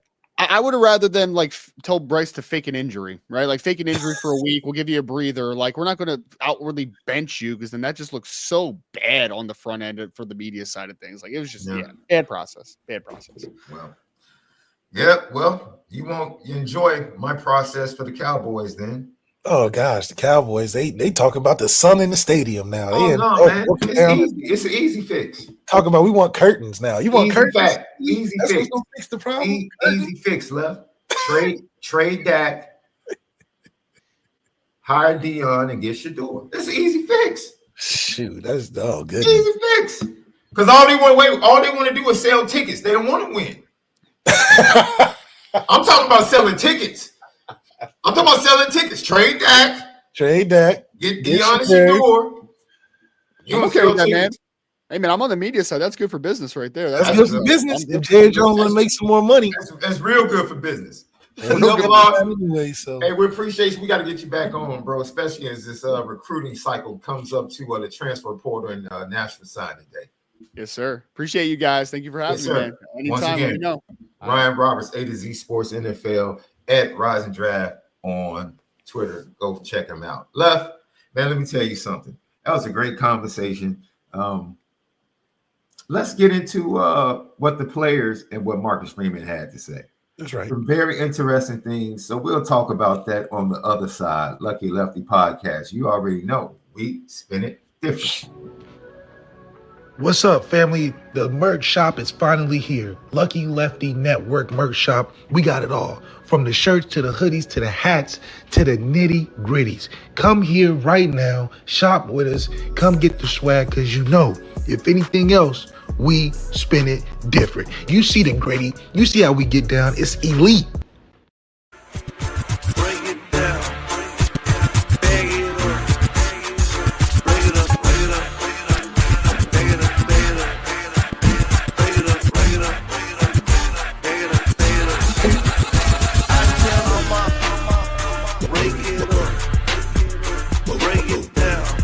Lucky Lefty podcast. Onora boys in the building. Malik ZAIRE. Subscribe on YouTube. Lucky Lefty Network. Hit the thumbs up. It helps with the views. Leave your comments and questions. We respond to all. Twitter, X, TikTok, Instagram at Lucky Lefty Pod. Patreon.com. Lucky Legends Podcast. Players only podcast for former Notre Dame players. Audio edibles each and every day. Spotify, Apple Podcasts, CFB Nation. We are the home of the misguided passion, forever committed to making sure that we spin it different. Man, let me tell you something. God is good, man. Sometimes, you just come across good people in the strangest situations. So we do this thing called Faith, Family, and Football once a month at the church, and it is connected to a Chicago Bears home football game. And the purpose of it is to encourage, because we have a lot of members who have husbands that come to church during the summer, and then once football season is like, man, look here, man. Hey, man. We got to get out before 1 o'clock, huh? Yeah. Get too close. Hey, man. Hey, man, service starts at 10. I'm not trusting it, man. I got to trust it. Traffic is bad. It's getting colder. I got to sit up the chips and dips, order my wings, order my pizza, Hey, man, I can stream service. Y'all running in too close. Look. I can stream service and then, no. So we do Faith, Family, and Football once a month, right? A Bears home game. And we did it yesterday with Bears Patriots. We dared not do it with Bears Packers. We said, let's do it on a Sunday where the Bears should win. They should win. And so my family left me. We do family dinner at my mom's house each and every Sunday, the entire family, extended family. And they all left. So I stayed, and I just told everybody, don't worry about coming back to get me. I'll just grab an Uber out to the house. Don't worry, cool. So I grabbed the Uber, and nice gentleman, man, great conversation on the way out. I left my keys in the Uber, my car key and my house key and the keys to the church in the Oh Uber. man. Oh man. One of the worst feelings in the world next to losing your wallet. Shout out to Uber. Uber, yeah. For how they've improved the app. Because if you left something in the Uber back in the day, it was over with. But now the possibility, and this guy was really, really cool. I walked to my mom's house and left my phone in my coat. He called 10 times. He saw that I left my keys. He tried to call me through the app 10 times.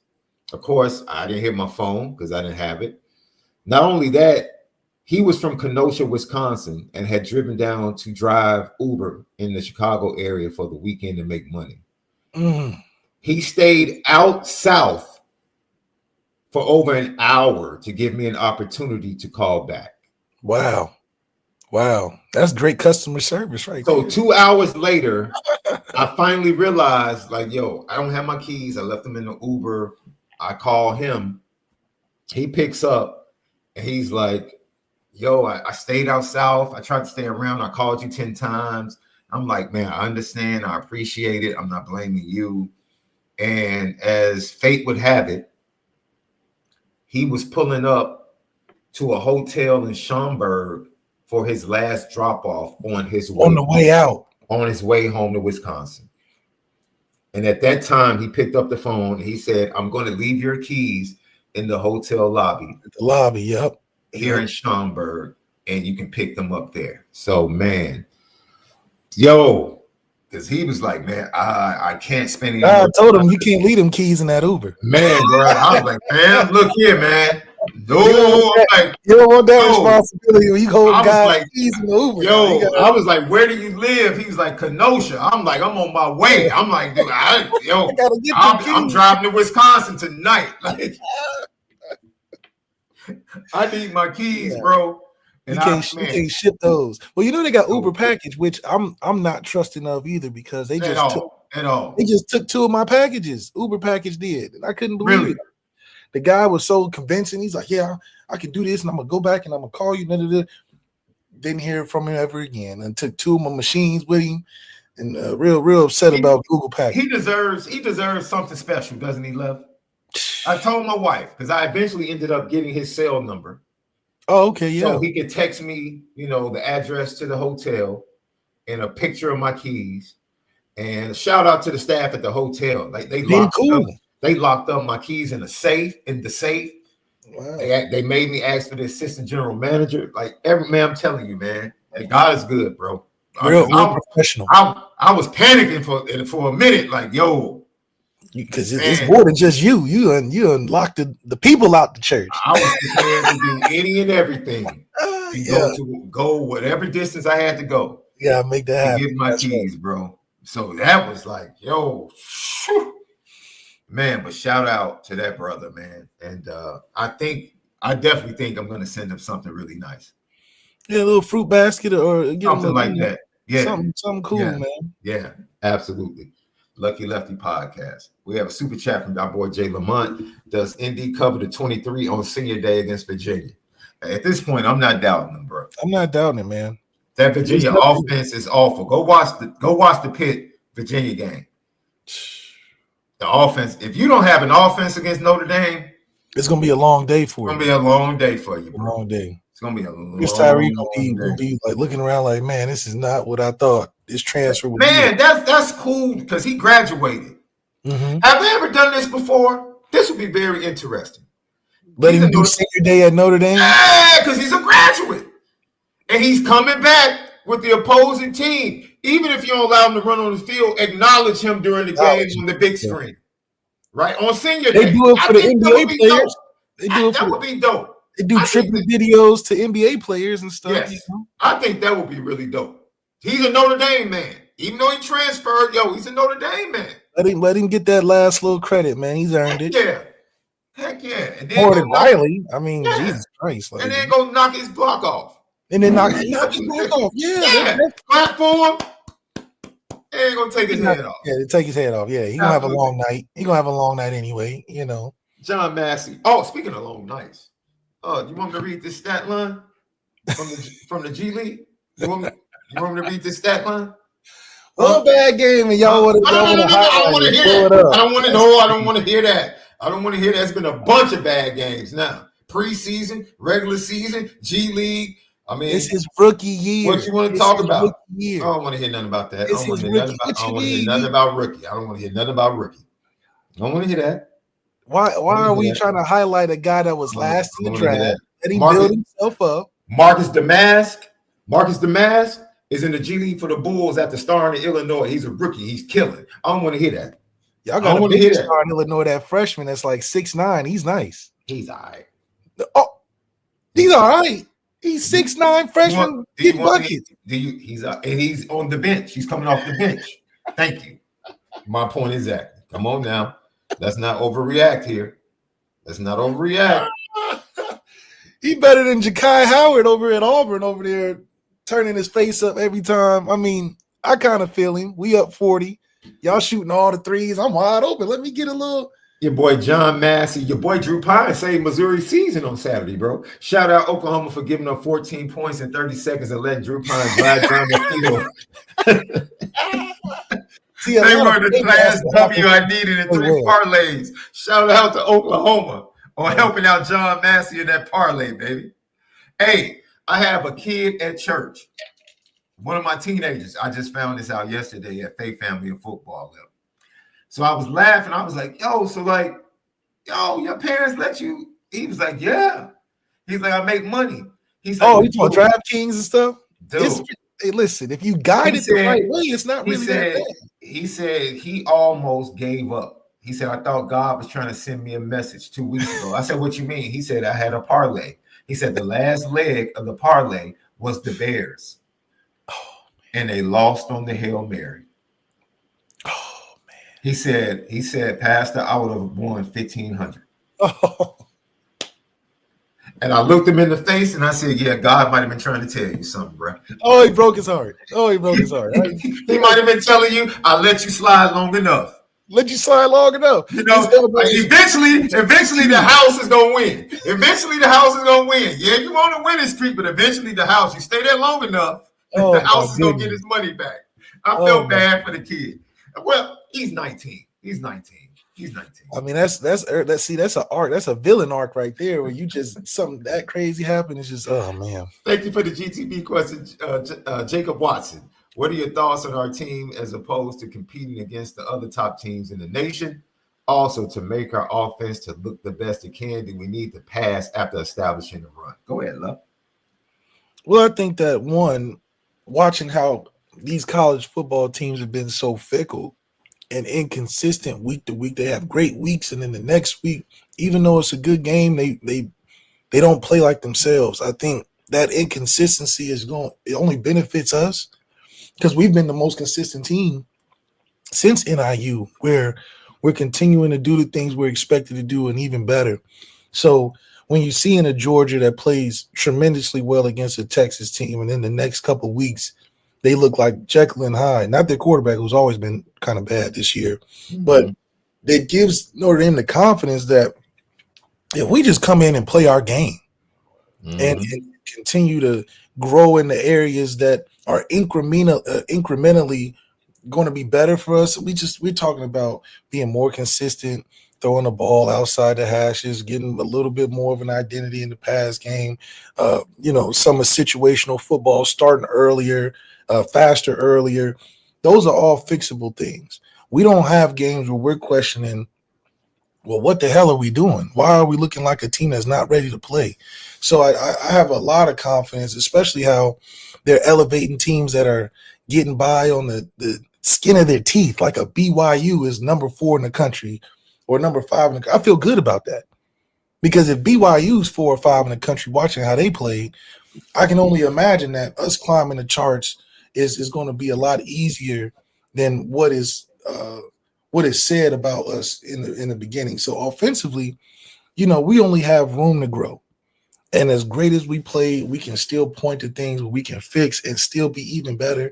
I feel good about us going against damn near everybody except our toughest matchup, which at this point would be Oregon. Now, anybody can lose on a given day, and I think the gauntlet of back-to-back top games will have an impact in some way.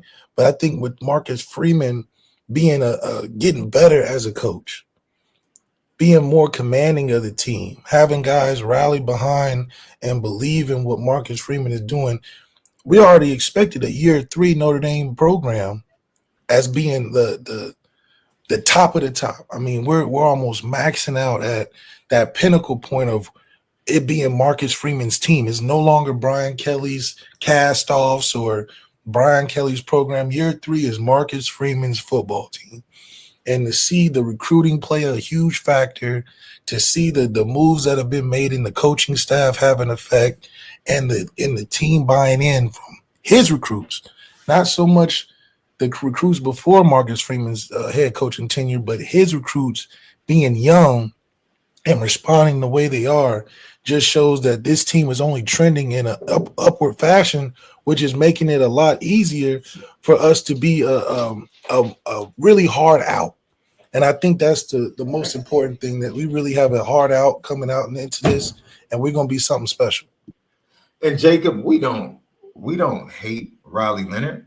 We're just not afraid to speak truth to power concerning Riley Leonard in the circumstances. We don't get caught up in hope. There was great hope surrounding Riley Leonard when he came to Notre Dame in the transfer portal, as there should have been. But people needed to be honest, and people needed to convey honesty and truth to fans. And a lot of people were scared to do that. They wanted to run with the narrative that he was a finished product in the passing game. I just happened to host or co-host a show with a guy that played the quarterback position, understands the weight of the quarterback position in Notre Dame, and understands what's needed to play the position in Mike Denbrock's offense, which was also his offensive coordinator and quarterback coach. Yeah, it's just a perfect matchup. And when people take hate as somebody that has done it, telling you due to injury and lack of time and not being a finished product, it's going to have struggle. And telling you there is struggle coming, and you say stop hating, or why are you hating? That's not hate. That means we don't want to be constructive on what we're seeing. And what we're seeing, somebody that is willing to not give you narratives for clicks and likes, and is being honest enough to tell you this is what is going to come of this. And when it happens, nothing you said left had everything you said would happen has happened.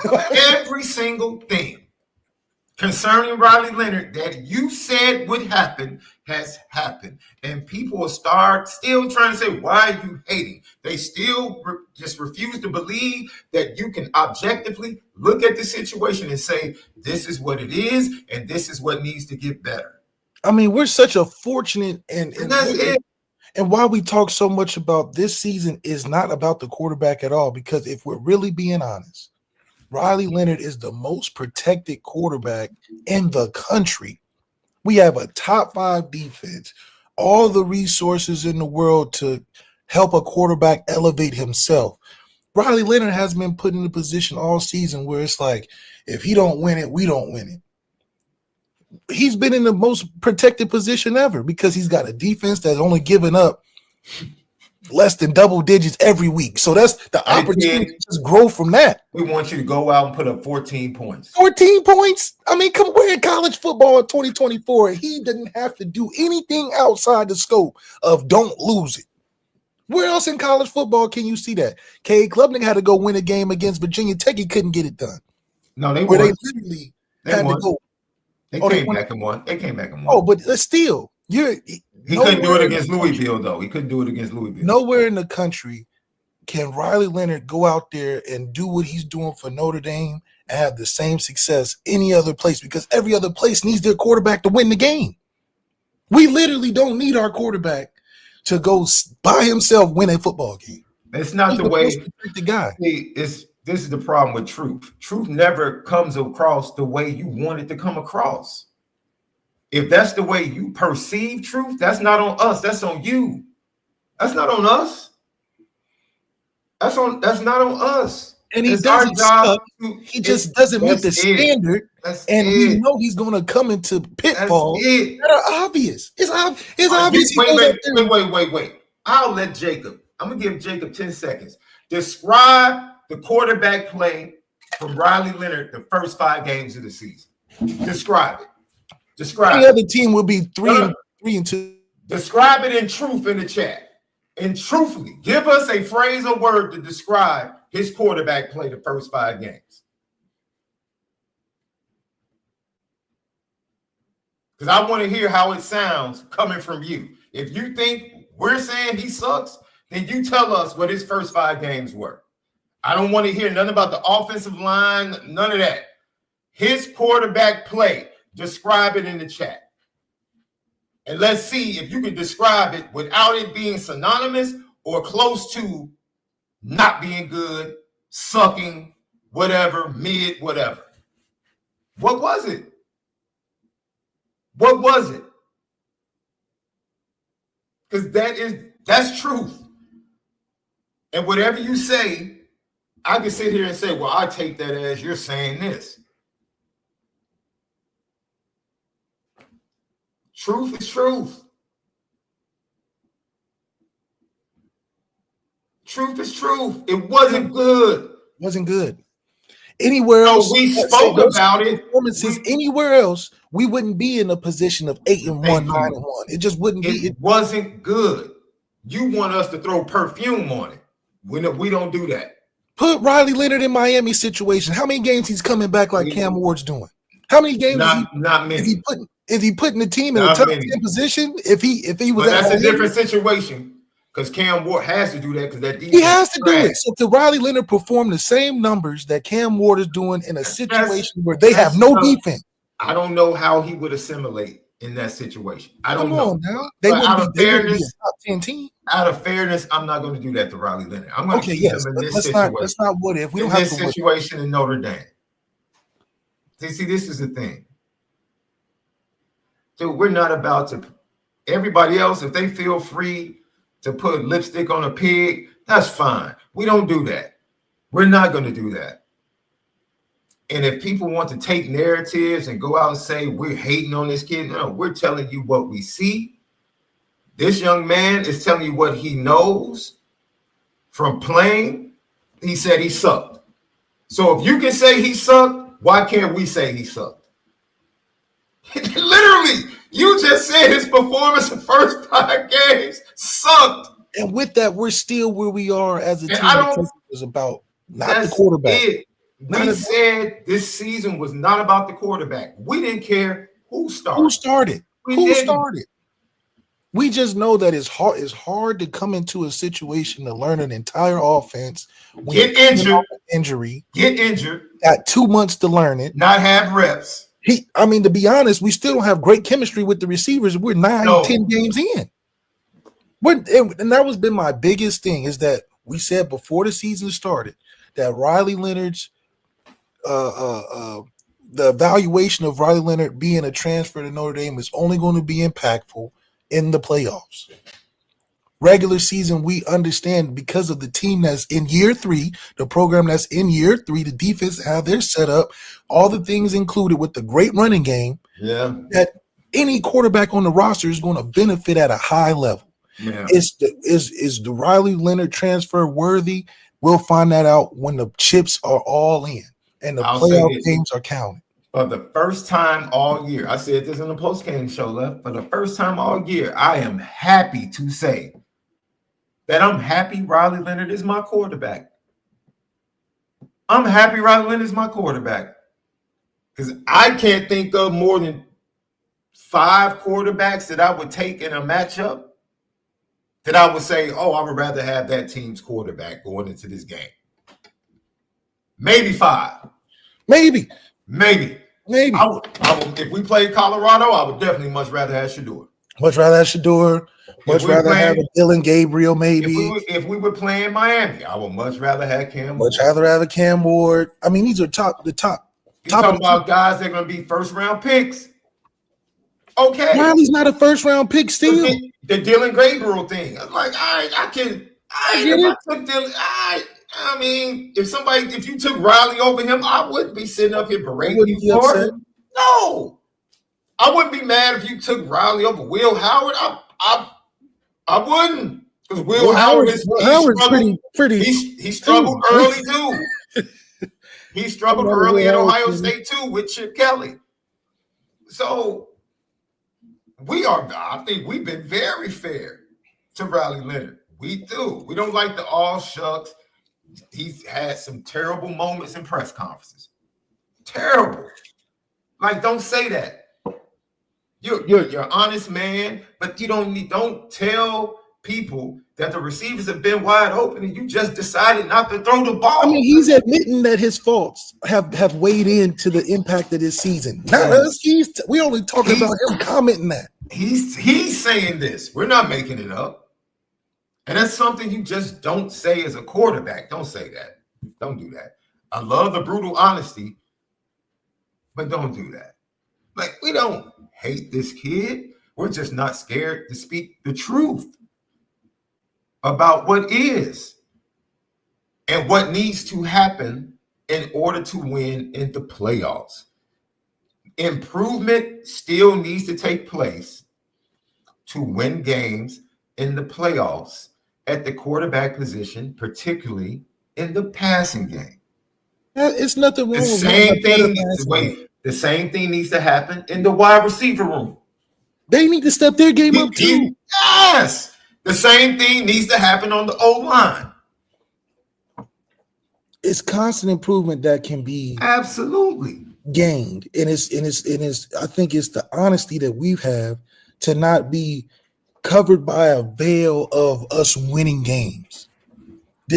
Our style of winning is different than years before, but the way we can improve to really take off still exists. Mm-hmm. We're just very fortunate, which we've talked about all preseason, mid-season, beginning of the season. We have enough talent and depth, coaching staffs right, where we can win games with just about anybody on the roster at quarterback. And we said that because we fixed things that we mentioned last year, which wasn't necessarily the quarterback's fault. We talked about this is a top-down approach. Don't start it at the quarterback position. What's above the quarterback position that needs to be fixed? That got fixed. But why? This is why you can speak to this. Why? Like Jacob said, I'm talking about now. Let's talk about now. Great performance by the team on Saturday night. Why late in the game is Mike Denbrock pissed off at his quarterback? Because he knows we cannot have that. We can't have that in the playoffs. You cannot miss wide open opportunities and reads to score touchdowns in the playoffs. Because we're not looking at the scoreboard. That will come back to bite us. And Mike Denbrock knows that. And to point that out, that's not hating on him. The offensive coordinator is literally screaming at him. In a win. In a blowout win. Victory. In a blowout win. Like, you think we're hating? Your offensive coordinator is literally berating him. And the offensive coordinator told you at the beginning of the season, we have to help our quarterback. Yes. We have to elevate him. The coaching staff knows the opportunity that is before this team. And they know this quarterback play cannot stay at this level. We cannot miss these easy throws. We cannot miss these easy reads, especially in the red zone. We can't, because it's going to come back to bite us. His situational football is not protected against anybody. If you're doing bad in the red zone, third down, open throws, you're getting the criticism regardless of the score, because we all know what that's going to weigh in when we're going against the Texases, the Georgias, the Oregons, where the defense may not be allowing 3 points a game. Yes, and we're living in a historic time. And we saw the same thing. This is why I love the fairness of this coaching staff, because we saw it verbally from Mike Denbrock. You know what else we saw? We saw it nonverbal. You know where we saw it nonverbal? Jeremiah Love drops that pass. We don't see him for like 2-3 drives. We don't see him. I thought We don't see him. he got hurt or something. We don't see him. You know why? You know why? Dylan McCullough was like, we can't have that. We can't have that. Jeremiah Love said it in week 2. We have a standard in the room. Yes. What happened when Jadarian Price fumbled against Louisville? We didn't see him down there the whole game. Yes. We saw Aeneas. We saw Kedron Young. We saw, and I love the fact that regardless of the scoreboard, we're still holding on to morals and principles that we have as a unit. And Marcus Freeman has been a great proponent of that. He's like, listen, we're not finna be different because we're winning games and act like it's all hunky-dory. No, we're still going to hold on to these expectations. If you're getting personal fouls at the end of the game, I'm still on you. I'm going to still let you know about it. I'm not going to let it fly by because, we're just having a good old time. We winning. And no, I'm on the O-lineman. I'm on the defensive backs. I'm on everybody. Because we cannot let our season fool us by thinking we're top of the hill and then get to the playoffs and get shocked or get surprised. Because the things that we're letting slide in the regular season pop up in the playoff situation when it gets tight, and we can't look back and say, "Oh, we didn't address this when it happened then." Absolutely, we can't be that team because that would be the most disappointing thing about a team in a year 3 program where we're trying to cross the bridge. We can legitimately cross the bridge and get a legitimate shot to a national championship, but the little things are going to be huge, regardless of whether we like the matchup. They're going to be huge because the playoff environment is one. We never did it before. It's different. And the things we have to clean up are things that can hinder us from being the team we need to be to win the championship. And see, this is a thing. And this is actually a great conversation, just talking about where Notre Dame sits and projecting what needs to happen. Because it's not just about Riley Leonard. It really is about the team. Because we've seen Mike Denbrock evolve as well. He's gotten better, but I think he's gotten better because he's had to figure some things out. He said it himself. He's been challenged. Riley's not practicing hindered me in being able to develop the offense because he wasn't practicing. I couldn't figure out what he liked. What he was good at. Right. I couldn't figure it out until we got to actual games. Right. And so this is something else. Because think about it, Brian Kelly's crying about his team thinking they won already. He's crying about all the little things that Marcus Freeman has to be on our team about. Once again, there's a perception problem. Like, because if you perceive us speaking truth as hate, then once again, that's a perception problem. That's not our problem. I know what's in my heart. So there has been no vitriol towards anybody. And we talked about fit all year. About what was going to make the offense better. What I see, the things that make better the offense is passing the football. I and you bring in a guy that's not a finished, complete passer, and you're going to get him into something that we didn't necessarily need as the next level to our offense. Denbrock acknowledged it before the season started. We acknowledged it. We knew the struggles, and the things that are popping up are the same reasons why I said, is this the right fit? Yes. Not that Riley can't be a playmaker and all that, but we needed to increase ourselves and be better at throwing outside the hashes. You bring in a guy that's not great at throwing. So right there, you're going to have a conflict of getting better when you're bringing in somebody that's not going to be better at what we need to be better. Yeah, he can run around. Okay. But we got 5 running backs. And we're finding out every week we put in a new guy at running back and they're still producing. So it's not that we need the run game to increase. We got a bunch of receivers that are young, that are new, that got a new coach, that's got a lot of new things going that need chemistry. And we started our receiver group 3 months behind schedule. Man. So it's like no one wants to talk about that left, though. They don't want to talk about how the wide receivers were impacted because this goes. And hopefully, big picture. Your starting quarterback not playing in the spring and splitting reps evenly in the fall impacted the wide receivers. Easily. Period. Easily. We never said Riley Leonard sucks. What we did say is he's going to struggle. When everybody else was kissing his butt, we said he's going to struggle. And these are the reasons why he's going to struggle. Realistically, and then everybody was shocked. Everybody was like, oh my God, dude. A quarterback that played quarterback at Notre Dame under the same offensive coordinator. Same offensive coordinator, which is even crazier. Told you he was going to struggle, and then all of a sudden everybody wants to act shocked, like, oh my God, I thought Malik was hating. He's not hating. It was really 1 + 1 = 2. It really was. He's going to struggle. You can't fake. And then if we look at that and say, yeah, that's not good. And everybody, no one can disagree with his play early on. No one can disagree with that. And as far as Steve Angeli, yes, Steve Angeli, if he started and got all of the reps and knew he was the starter from the spring, would be 11 and would probably be the same record. Would have the same record. The same record. Yeah. What team wouldn't Steve Angeli beat on this schedule? Name it. Name it. Name the team. We're beating teams by 30, 40 points. They're destroyed. Steve Angeli could have started Saturday night, and they would have destroyed.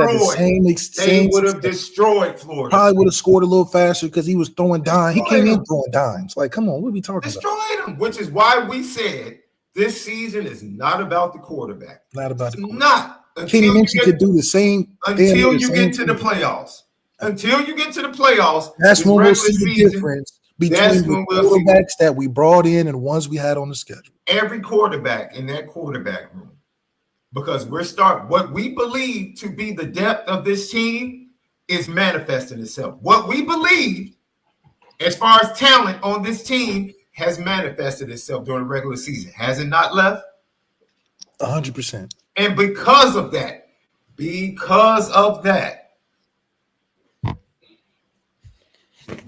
that's all we're saying. That's all we're saying. Riley is being a benefactor. Cajun Irish, they would have lost to A&M. Yep, I can counter you with that and say Steve Angeli would have not lost to Northern Illinois. He would have not thrown that late interception. I'll counter you with that. And Notre Dame will have one loss against a better team and would have beat Illinois. It would be the exact same situation. The exact same situation. That's right. It would just look different. Just look different. That's it. Ladies and gents, revel in the fact that Marcus Freeman has created a program that can win when they don't play well and win convincingly when they don't play well. Convincingly. I disagree with the Louisville game because Notre Dame's turnovers are the only reason Louisville was in the game. If Notre Dame doesn't turn the ball over, they demolish Louisville. Demolish them. Fumbled on the first snap of the offensive drive. They demolish Louisville if they don't turn the ball over. This is what I'm talking about, man. I don't think people really understand. You and Double R touched on it. What Notre Dame is doing and the fact they're doing it without like 6 or 7 starters is absolutely crazy. We don't get any credit for that. We're not getting any credit for that. Crazy. That's crazy. They're literally just diabolically dominating. With this defense minus the starters. 40+. We lost our first round corner. Dude. We lost a first round corner. All-American. They're putting in scout team defensive linemen and are still sacking the quarterback Saturday night. With scout teamers. Scout teamers left. Is this not what we prayed for as Notre Dame fans? This is everything we talked about. Talent, depth. Is this not what we prayed for? Player development. Like what we... Because we were complaining about not dominating teams. That we should dominate. Yes. And now we are literally dominating teams. Dominating them. In all facets. It's not just an offensive thing. Riley Leonard comes in, leaves. Florida State still has their first string defense. We scored in the first drive. Steve Angeli is just dying. Touchdown. To Deion Cosley, who hasn't played all year. Deion Cosley just comes in, catch a touchdown pass. It's a back shoulder touchdown like it was nothing. Like it was nothing. It's crazy, man. So It's Steve being a sitting duck, this is my point. Listen, if Steve Angeli was given the opportunity to have the offense built around his skills, a spring and a fall, he would win the same amount of games as Riley Leonard with this team and talent. The same amount. He had the momentum. He had the chemistry. He was there the whole spring. Say, I don't know. Name the game. Name the game. Name the game. What's not changing? What's not changing is any quarterback, all he has to do is put up 14 points. This is amazing. People are like, I don't know. Well, dude, all you have to do is put up 21 points on us all year. Louisville got points off turnovers. Fumbles in negative already in our own territory, on our own 5-10-yard line. Yes. And they did that with a freshman defensive back playing his first game, replacing an All-American. Who got a turnover on the quarterback. A future All-American, shall I say. This is what I'm talking about. Man, just accept it. Just accept it. The team is that talented. We're one of the few teams that don't need a superstar quarterback to do well this year. How many teams in the top 10 have superstar talent, future projected first, second round talent at the quarterback position that are super dependent? Texas is super dependent on their quarterback play. Who is it? Ohio State's dependent on their quarterback play. Everybody's dependent on their quarterback play. We're the few teams, their defense is leading the charge. Offense is getting better. This is my point.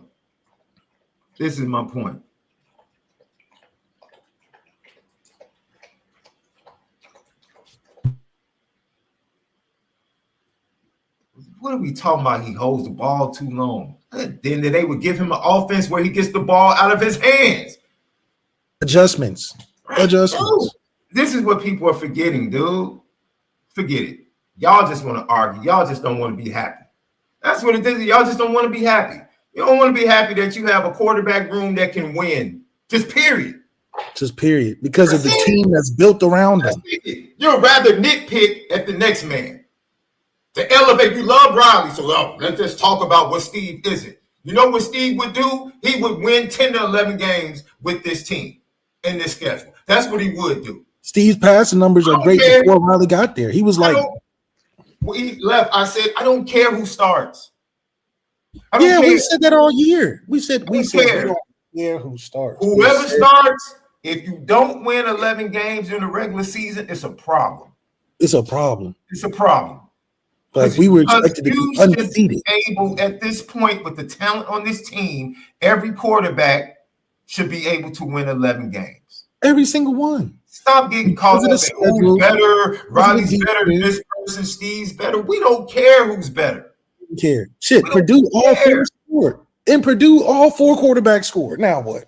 Kenny scored. Steve scored. Riley scored. CJ Carletta drive.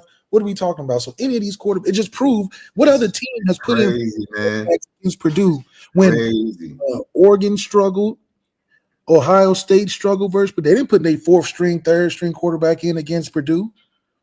We just proven that any quarterback we got on the roster, we can throw in there and be successful. What are we talking about? Ladies and gents, man. How many top teams are rotating their backups back up? We went from Steve Angeli is better, as much as you want to say about Steve Angeli. He's better than the two starting quarterbacks you had 2 years ago. He's better.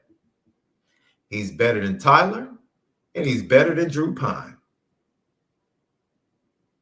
Say what you will. And we watched Drew Pine win 9 games at Notre Dame under Marcus Freeman against a tougher schedule. I watched Drew Pine go on the road and beat Drake May in North Carolina. I watched him come home and be a top 10 Clemson team. Top 10. Much tougher schedule. But you want me to believe that everybody in this current quarterback room couldn't beat this schedule that Notre Dame has. Drew Pine would even be successful with this schedule. Come on, man. Like, what? Drew Pine was asked to do something that's tougher of a challenge than what we have at the quarterback room with this schedule. We're talking Virginia, lowly Virginia. We're talking about lowly. Let's talk about the let's before we move on. Let's talk about the Texas A&M game. Yeah, because they love to try to say everybody, give me the one play against Texas A&M that showed that Riley Leonard was the only quarterback that could have led Notre Dame to a win that game. Give me the play. Give me the moment. Give me the play. Because he struggled in the game. But the 5-yard out route to Jaden Greathouse on third down? We ran the game-winning touchdown with Jeremiah Love. Like, give me the play. Give me the play against A&M that definitively says there's no way Notre Dame wins because of that, because he did that. Give me the play. Give me the play. Because he would he have less than 100 yards passing in that game? Like, it was the stats. Because the season was never about him in the regular season. It was never about the quarterback. Defense gave up 14 points. Why do you think the coaches, knowing that he wasn't playing well in practice, still started him? Because it didn't matter. Because they didn't need the quarterback play to be at an all-time high to win. We are the reason Conor Wegman whole season got messed up. We the whole reason why they even started looking at their backup quarterback because of what we did to Conor Wegman in the first game. Like, God, that was projected to be a first-round pick and all that. Look what we did to Conor Wegman in the first game. We had Elko thinking, man, we have to look at our backups. Are we, man? Dude, stop. We just want to make that okay. I hear you. It's a decent reason. Mike Elko didn't give a darn about Riley Leonard's legs. He blitzed him all night. Mike Elko, if he would have took Texas A&M. He blitzed Riley Leonard all night because he had zero respect for Riley Leonard in the passing game. Zero. He coached him. The game plan was different. Think about it. Riley Leonard didn't follow Elko to Texas A&M. If Elko really thought Riley was all of that, he would have brought him with him. We see that happen all the time. Lincoln Riley brought Caleb Williams with him to USC because he knew. He knew what he had. He brought the safety down late every snap. And Notre Dame caught them twice for touchdowns. In the run game. They didn't catch them in the passing game blitzing. They caught them twice in the run game in blitzes and got 2 touchdowns. And Jeremiah Love being an X Factor played an X Factor game. So am I to believe that Steve Angeli and Texas A&M couldn't have got 2 turnovers near midfield and not turned it into points? Because Riley Leonard couldn't. Not early on. This is what I'm saying. We don't know. But what I do know is this is a darn good defense. A darn good really good coaching staff, and a deep and talented football team. That's right. And that's going to win you a lot of games regardless of who the quarterback is. You would have to have somebody giving the ball away at a historical rate for this team not to win 10, 11 games against this schedule. And every time Steve gets in, he's playing well. It'd be different if Steve got in and it was a drop-off. There's no drop-off. Steve gets in, throw a touchdown easy, operate the offense, get down the field like it's no problem, which goes to the total point of a lot of quarterbacks on this roster can go in there and execute. Now they're saying his running ability is the reason we won with the offensive line. Not the fact that the offensive line just dominated that last drive. Jeremiah Love, his 2 big runs, his running ability. What are we talking about, man? We were one-dimensional in that first game. Name the play, name the one moment, running or passing from the A&M game that definitively says this is the only quarterback could have won this game. The only quarterback. Because heck, I saw Kenny Minchey come in against Purdue and immediately run for a touchdown. What are we talking about? What are we to name the one moment or play? That's all you keep giving me new one. Name the moment or play that definitively says this is why he's the only quarterback that could have beaten Texas A&M. You can't. You can't. I can give you 5 moments that definitively says Miami would not win this game if Cam Ward doesn't do this. Literally, I give you 4 or 5 games where Cam Ward, dude. Virginia Tech, 4 Duke. or 5 games. Cal, Virginia Tech, Duke. What's the other one? Hell, even the game last week, they was only in it because Cam Ward was on the team. Now, Coach Vic, NC Notre Dame fan, gave a moment, or gave a reason. And that's why I was just like, and Cajun Irish also said something. Because if Riley Leonard was everything that you keep saying we're hating on him for, then he should be in New York because his stats would be incredible with the team that we have. His stats are not incredible because he's a guy that we're supporting. It's not. How many times did we say this is an unfair situation from an expectation standpoint for Riley Leonard that he comes into, especially as a 1-year quarterback? It's just the expectations are too high. People are expecting too much. People are expecting him to elevate the passing game, and that's not even his strength. It was too much. The expectations were way too high. They were way too high. And then you throw in the injury, the lack of preparation. And the level of difficulty just continued to increase. And continue to increase. And I'm happy that the young man is anchored in hope and anchored in his faith and really has something to hold on to. And he's a great example for people in life during turbulent times and in the midst of storms, that the storm will pass if you continue to work, if you continue to try to get better and you have people around you that believe in you and support you. What he's done this year to improve is a great example. Just a great example.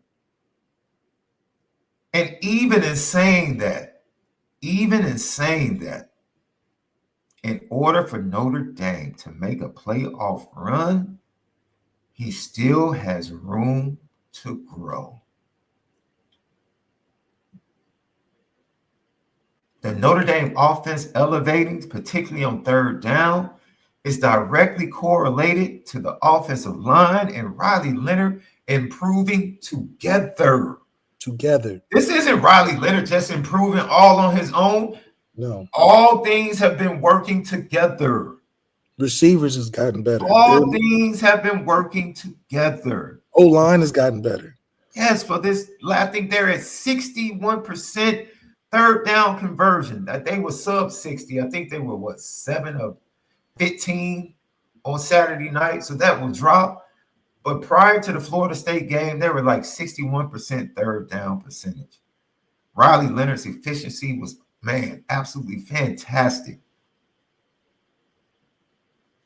Even with that being said,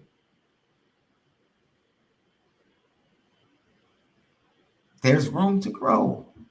And huge kudos to that young man continuing to put in the work. And now he's reaping the harvest of his hard work. Kudos to the young man, Riley Leonard, for not losing and casting away his confidence. And it has shown to be a great recompense, a reward for the young man. But there's still room to grow. And if that's hating to say that a young man still has room to grow, then we're just going to be haters, man. That's just what it is. We're just going to be haters, man. Steve Angeli would not get the starting quarterback job next year. I feel really confident. I'm not speaking for anybody else other than me, but I speak with full confidence that Steve Angeli would not be the starting quarterback at Notre Dame next year. That's my personal opinion. And I have full confidence in that opinion. Full confidence. I've seen enough from the others in the room and what they bring to the table in practices to say that with confidence. Can't see it happening. That window has closed.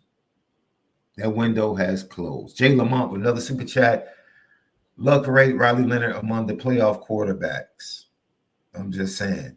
Oh, we'll do that once we know all of the playoff quarterbacks. That's a good question. But I would probably put him top 5 out of the 12. From where, yeah, probably top 5. Top 5. John Massey, what's your theory on the Paul Pierce wheelchair game? If you know Paul Pierce, personally or indirectly through the media or just from watching game, yes, I agree with you, John. I agree with you, Ho. Josh Buffo, the motivational business banker. How likely are we to get a home playoff game if we win out? Very likely. Very. You can almost book it. If Notre Dame wins out, they're going to be a top 7 seed. I think a top 7 seed, more than likely a 7. 5 or 6, but that 7 seed, they might get a 7 or 8 in the rankings when they come out tomorrow, honestly. Indy Milton fan. Let's see if you're being petty right now. Based on what you've seen from the offense, what do you suspect they will be by playoffs? Pretty much same. Riley Leonard putting up 250 to 275 all-purpose yardage, high third down conversion rate, time of possession, strong running game, getting you 200 yards, and putting up 38 to 40 plus points. They, I would like to see the offensive line create the line of scrimmage a little bit further down the field. I would like to see that. Is that fair? Because, Anthony Knapp at this point, I don't know if they're strong enough physically to do that right now. I just don't know. I don't know. But, I would like to see it. That offense is what it is from a production standpoint. They can become more potent. If James we can be better and we're still scoring 40, 50 points a game. Come on. That's not hating. Mitchell Evans emerging helps Riley Leonard. Greathouse emerging helps Riley Leonard. Think about the recruits. The recruits are watching this like, man, they're doing well. And I can see places where I can see myself. They can still improve. This is not a complete football team by any stretch of the imagination. No. And I think that what's not being complete and still being successful, it's still a really good formula of how we're able to go into these playoffs and not worry. The only thing I'm concerned about is if it gets tight, and we haven't played a tight game yet with all the things that we've seen. In Texas A&M and Northern Illinois, those were the 2 tight games early. And that's figuring it out. We've figured out enough to still be very dominant. Our whole thing going into this season is that we can't just win games. We have to be dominant in games. And we're doing that. In the later part of the season, it's not like we started hot, killing teams, scoring 50 points a game, and tapered off like most of college football. Remember, most of college football was blowing out everybody. Oh, it was just a big runaway. We're running away with games in November. Mm-hmm. How many teams are doing that? Miami was scoring 50, 60 points in the beginning. Now they going in heated battles with teams close to 500. What did they end up scoring against Georgia Tech? 28 points or 24 points or something like that. How many points did Notre Dame score against Georgia Tech? 38. And Georgia Tech only scored 7 against us.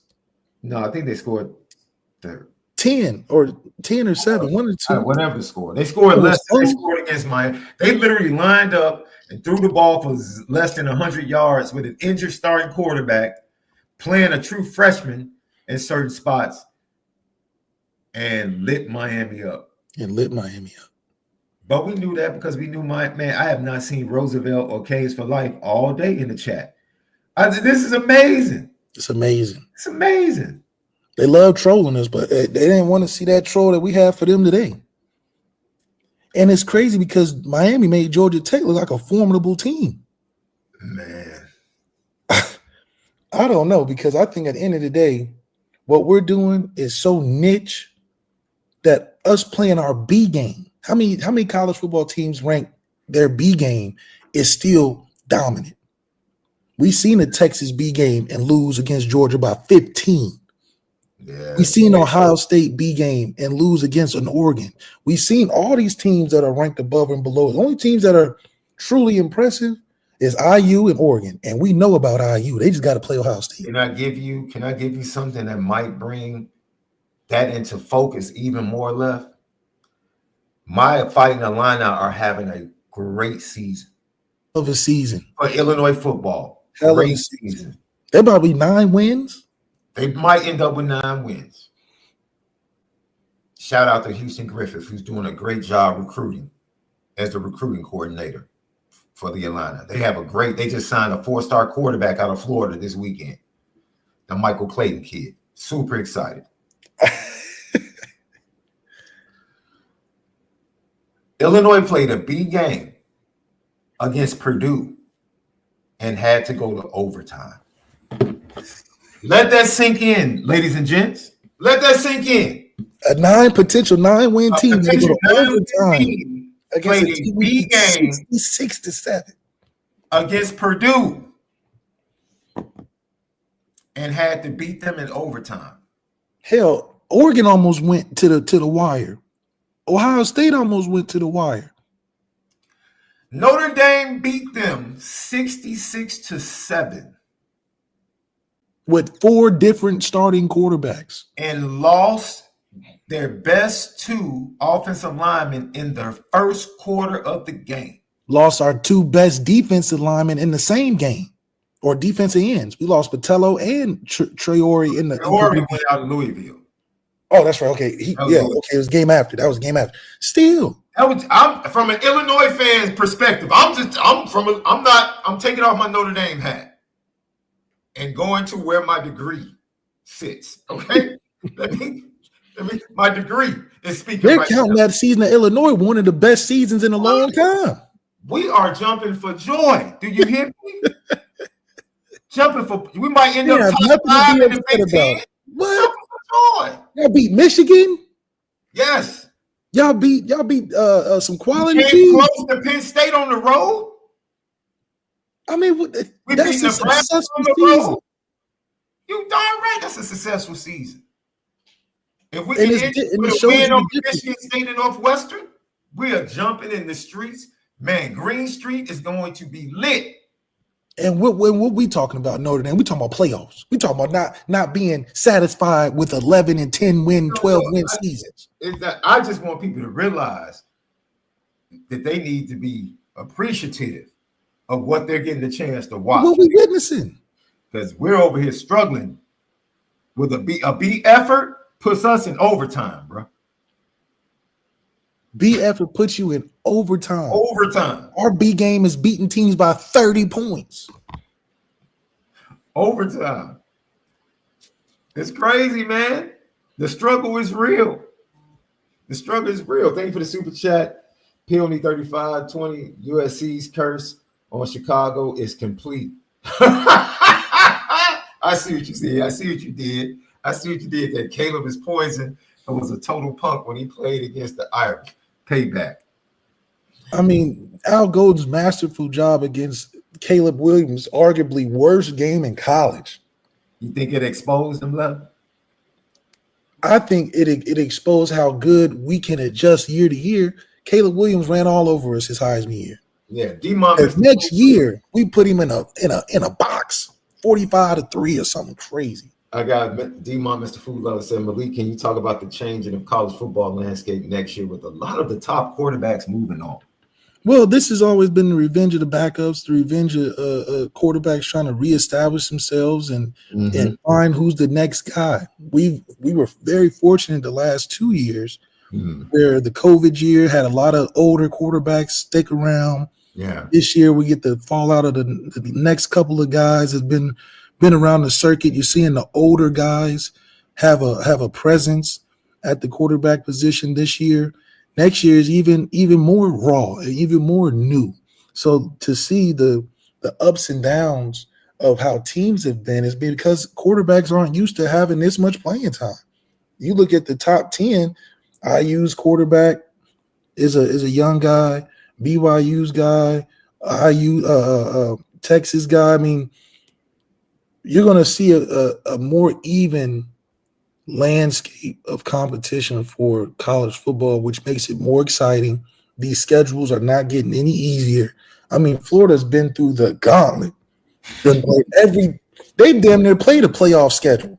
They played every team you're gonna see in the playoffs, damn near, and it been formidable in a lot of them. Not the last game against Texas. Texas blew them out the water, but great job against Georgia. Great job against Bama. I mean, we've played solid in that aspect, but you're going to see the college landscape be a lot more even. Premium on coaching is going to matter. So you're not going to see the coaches you're going to see jump around are going to be the top of the top. You might see IU's coach be somewhere next year because they're going to be seeing, oh, you made it to the playoffs 10-0 season. We'll see where that goes. But what you are witnessing is that college football, this dynasty thing, is a lot harder to accomplish, and the standards of winning has changed because it's gone from you can't rush it though. You can't rush it. You cannot rush it, man. Can't rush it. And the transfer portal has had a cool benefit to the college football landscape because you get to see more competitive games throughout the schedule. Yeah, but see, you got teams like Florida State that tried to rush it. They tried to rush the process, right? They got lucky. They hit last year, and they had a quarterback that masked a lot of issues. They were like the Rams. The Rams cashed out that 1 year to win a Super Bowl, and then after that, they've been, middle of the road. But you're going to see a premium on coaches. You're going to see a premium on quarterbacks. Louisville has shown you what it looks like when you bring in a 5th, 6-year guy. In a right fit, and then surround him with some you get to see what it looks like when you have more experience at quarterback, and it's slightly easier, but you're still going through up and down games because it takes a lot to win. You see why college football programs are open all year round now. Recruiting doesn't stop, so the resources of what schools need to have to even be consistent, you can win a big game. Look at Iowa State, a team that has been consistent, but when it gets tough and you got to win certain games, even their schedule become challenging. So, these playoffs are going to be a great equalizing factor to dominant teams in college football because the regular season. I think I just got a taste for some onion rings. I know that's random though. Go to Burger King. Burger King got great onion rings. They got onion rings. I know they had the chicken rings. They have onion rings too. Oh yeah, the onion rings at Burger King is top tier. I need the big ones, like the crispy ones. Yeah, go try them Burger King onion rings out, or you go to White Castle, got some good onion rings.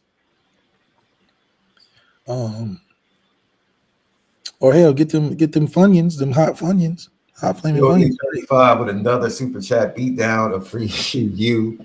His payback, the Bobby Bowden Lifetime Achievement Award in 92 was stolen goods, flat out. Stolen national championship in 93. I agree with you there. Go Irish. Absolutely. I mean, yeah, this is a historic season. And it just shows you that programs that build with the same head coach for at least 3 years have proven to be weighed in as more quality and more effective than these coaches that jump around year to year and try to gain a bunch of talent through the transfer portal and rock out that way. It's going to take programs to be consistent with their head coaches, allowing them to grow. And in year 3 of a lot of these programs, we might see the same success that Notre Dame has shown.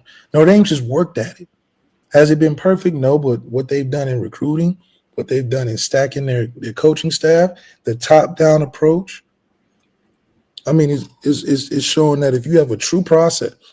Man, everybody's showing love for Culver's onion rings. Okay. All right. Yeah, we don't have I think we got one Culver's in the middle of nowhere, but Culver's has been good too. That Butterburger and their ice cream is solid. Solid. Man, Lucky Lefty podcast. Let's get to the rest of the GTB. And then Arby's got good onion rings too. Do they? All right. How come Notre Dame is over on you, but we never get the number 1 tackle, number 1 guard, number 1 center every year? Most linemen have good grades. Is it that they just don't want to come to Notre Dame? You can Well, Notre Dame's O-line you because of development, right? Zach Martin was. I mean, dude.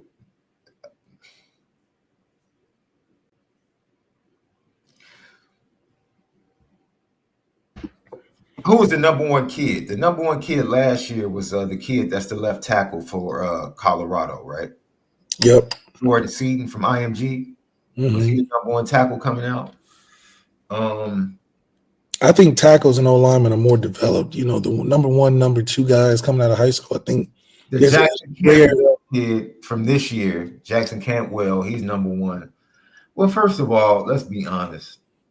The number one kids more than likely are going to go. I just don't care about that, bro.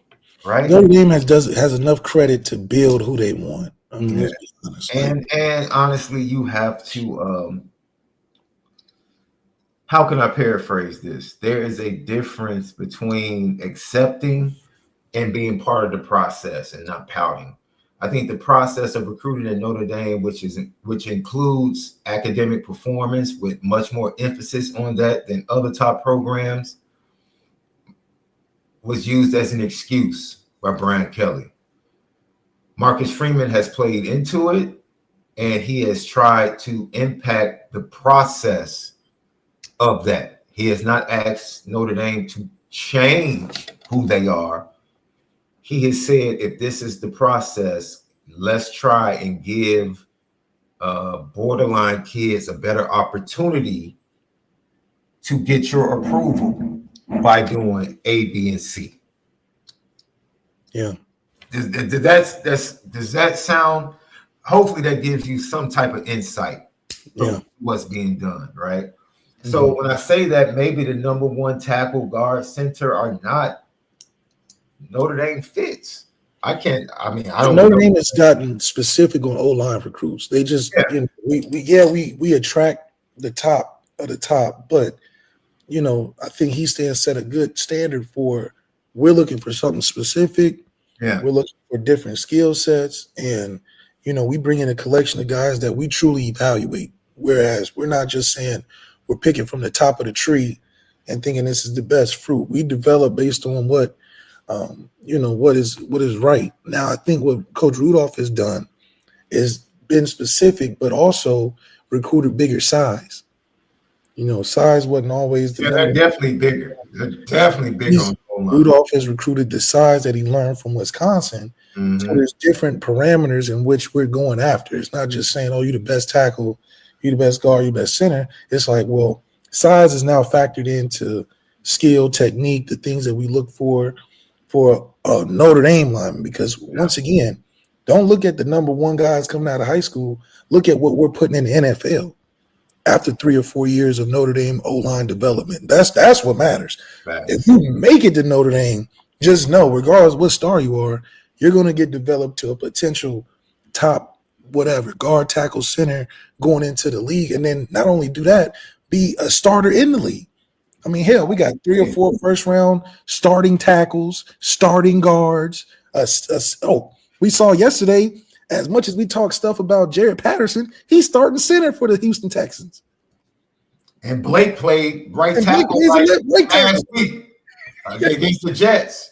So what do we think about Jared Patterson? We talked about his leadership. He's doing false starts. He's lacking from the year before, but he's one of the better O-linemen at Houston. Donovan Hines over on the D-line over in Houston. Robert Hainsey. We had him on the Lucky Lefty podcast blocking great for Baker. So, you know, I think that. And you know what's crazy about that, Left? Guess who the number one center in pass pro in all of college football is this year that has not given up a sack? Zeke Corral over at NC State. Where was he developed? Where was he developed, Left? Notre Dame. I mean, he got out the kitchen and got the accolades because it was hard to get the accolades at Notre Dame because we just got so much good going on. Leave the kitchen. Ashton Craig pushed him out. We pushed out a guy that has given up no sacks on his new team. and he wasn't capable enough to beat out the guy that's starting for us. He could have I don't stuck know who around, else. but I'm not mad at him for wanting to go pick up a little money, a little Pick check. up a little money, a little check. Oh, Look, and he got the numbers, man. Listen, he gonna get to the league just like all the, but he got that Notre Dame stamp. It's not a North Carolina stamp, I can tell you that. North Carolina State has never had an O lineman go over there as a transfer. No. In You're 1 probably year right. and do the things that he's doing. Now they have Joe Tooney. Shout out to Joe Tooney, great guard for Kansas City, great guard for Brady when he had a Super Bowl. But that was a 4-year development over at NC State. We got a 1-year guy who was choosing between different schools. He said, "I bless my talents at NC State," and look at him taking over the ACC, taking over college football with a captain on his shirt. Yeah. He got trained and developed at the right place. Mm-hmm. He probably over there teaching O linemen what they did at Notre Dame to be so consistent and successful. He's leading by example. At Notre Dame, he was in a battle. He was in a battle at Notre Dame. He go to NC State. Man, it's the best lineman we done. Yeah, you're welcome. We did that for you. So yeah, I wouldn't surmise the whole. We don't have one type every year. This is look. I can't speak to like NC Notre Dame fans said. David Sanders, the kid. I think he was that was Jaden Davis's left tackle, right? Mm-hmm. When he was in high school. And so Notre Dame knew, because Notre Dame is heavy in the Charlotte area. Heavy in the Charlotte area. Heavy. We took all our quarterbacks. Gilbert. Who else? They've gotten 3 to 4 kids from the Charlotte area. Sam Hartman. Well, I'm talking about out of high school. Oh, out of high school. Yeah, we recruit heavy in North Carolina. So, Notre Dame didn't have a shot with David Sanders, man. That sometimes we have to realize, like top kids just don't. The number one linebacker in the nation is probably not coming to Notre Dame. If he's top in the nation, you go where you want to go. Yeah, if he's from Florida, if he's from it's just not happening, man. And it's okay. We learned that from Deuce Knight. If Deuce Knight was thinking about long-term success, Notre Dame would still be a good option for him. But he's a top quarterback in the class. The conversation I said I had, people laughed at me, right? And this was like right the Sunday before he committed to Auburn. And I talked to, who I talked to on the phone. Very close to Deuce. Very close connection. And he said, yeah, he hasn't decided where he's going. It's probably going to be Notre Dame or Ole Miss. And look at him. He didn't say anything about Auburn. Right? He didn't say anything about Auburn. And then he commits to Auburn. Everybody was like, yeah, well, I guess they lied to you. Where was he at this past Saturday, left? And what happened over there? Where was he at? What just happened over there? Where Ole Miss beat Georgia? No. What visit was he on? Okay. Yeah. Top kids gonna go where they want, man. They go where they want to go, man. Like people, why isn't Notre Dame in on Nico Maliva years ago? Nico's not coming to Notre Dame, man. He's a top kid. Go where that money at. Why isn't Notre Dame in on Jared Curtis? Jared Curtis isn't coming to Notre Dame, man. Taylor. He down. Taylor let people know, man, he's from Chicago. We gotta get him. Taylor ain't coming to Notre Dame, man. He got about 50,000 offers.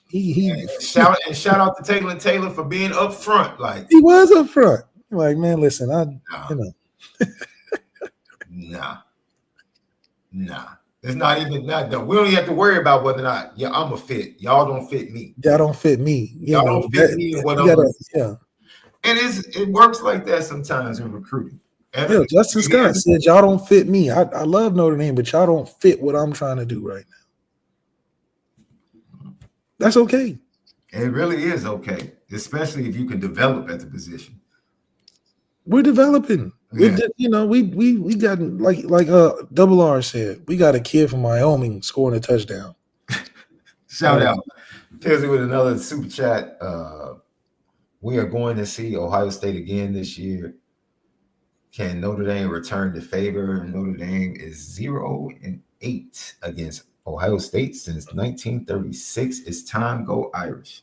Will Howard gotta get to us. That's what I'm worried about. Can Will Howard get to us? He got 3 important games left. Indiana, Michigan, and who else they got? They got one more team, right? And then they got the conference championship. So he got a lot to worry before he gets to us. Yeah. Like Notre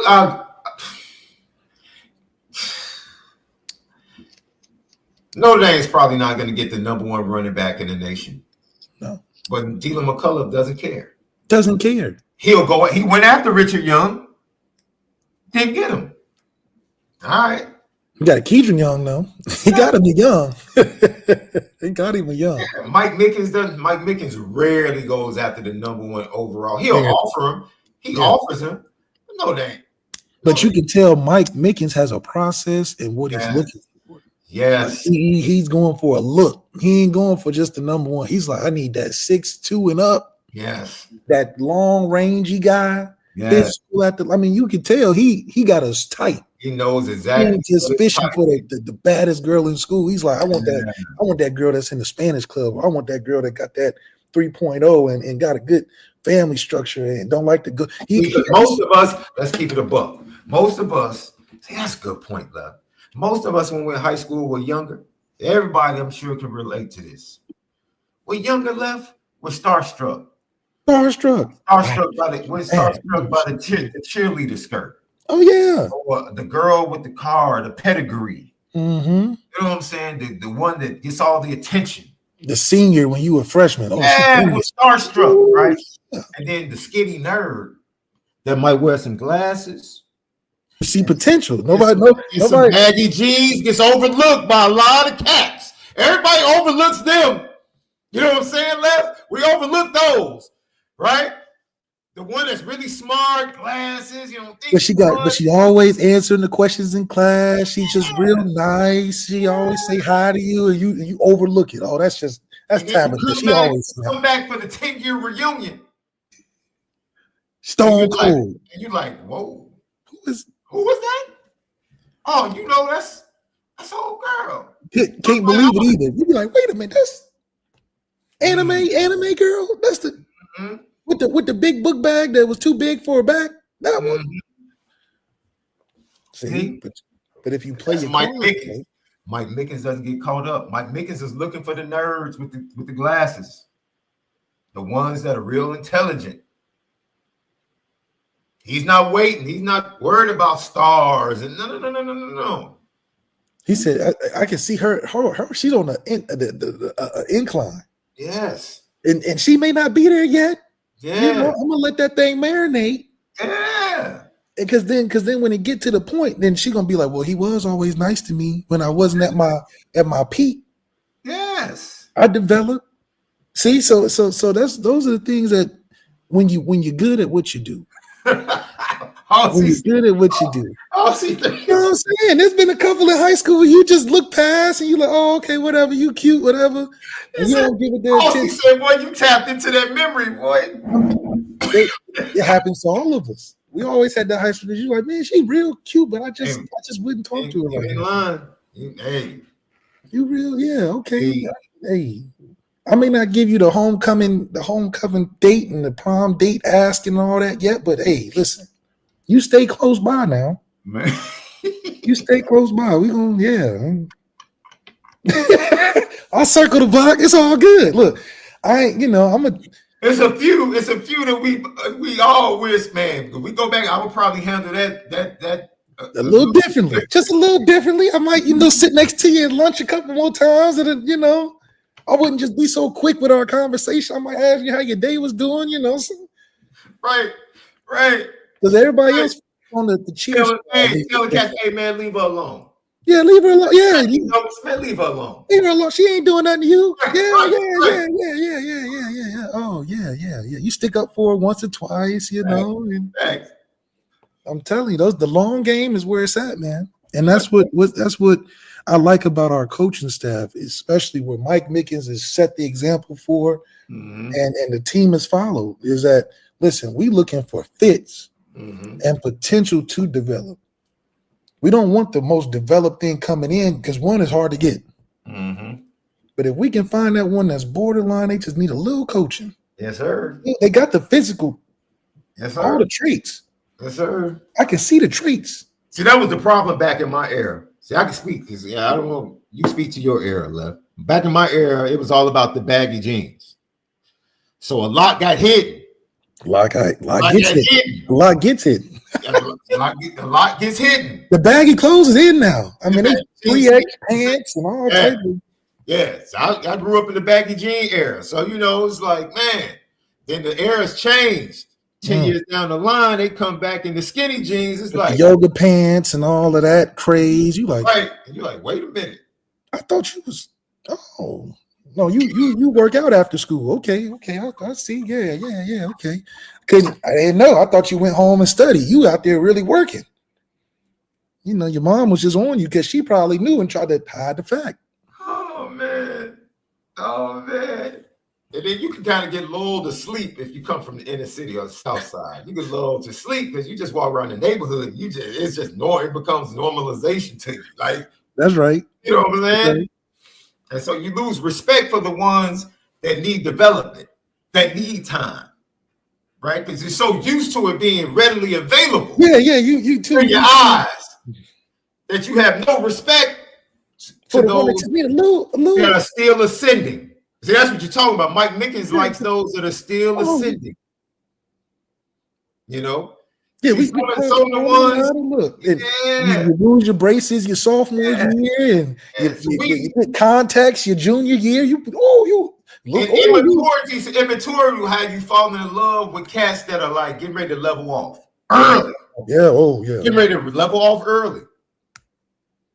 But the ones that are still ascending. Yeah, your hair done grew full length now, and you use contacts, not glasses, and the braces done came off as the years progress. You done got a little heavy. Okay, you buy stock when it's ascending. That's right. You don't buy stock when it's getting ready to level off. When it's already there, because then you ain't gonna keep it. You're gonna throw it back, and you're gonna be like, I need to trade value. I need to, because you done maxed out. Yeah. Get the one that's like ain't maxed out yet, but she okay. Yeah. Mm-hmm. She do her little gymnast stuff on the side. You ain't even know. So John Massey's a fool. Yeah, come back with something big. You're like, what was you doing? Oh, you were working on the farm. Oh, you know. Not the farm. Oh, okay. Get the early morning squats in with the hay bale. Oh, you want to be a fitness instructor or something? Okay, yeah, okay.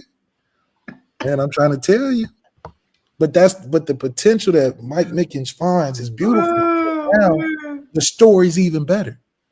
Who knew about a Christian Gray? Who knew about Leonard Moore and young guys? And I'm telling you, man, I think it's something that you got to have a keen eye.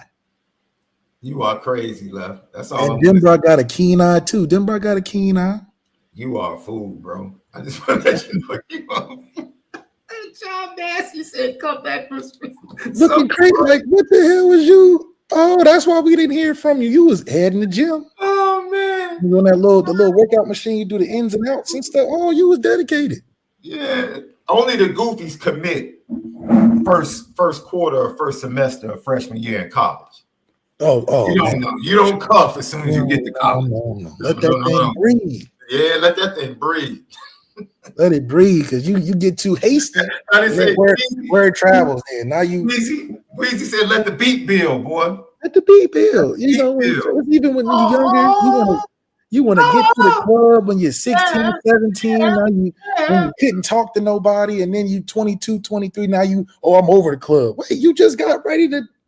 Now you get, go in there, get some motion going on. You went when you was so young. Now you tapped out because you couldn't talk to him when you was that young. You just in the club. Oh, man.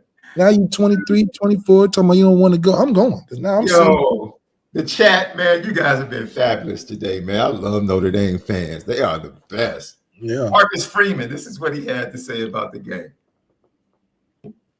Yeah, man, proud of those guys. Proud of the way they prepared.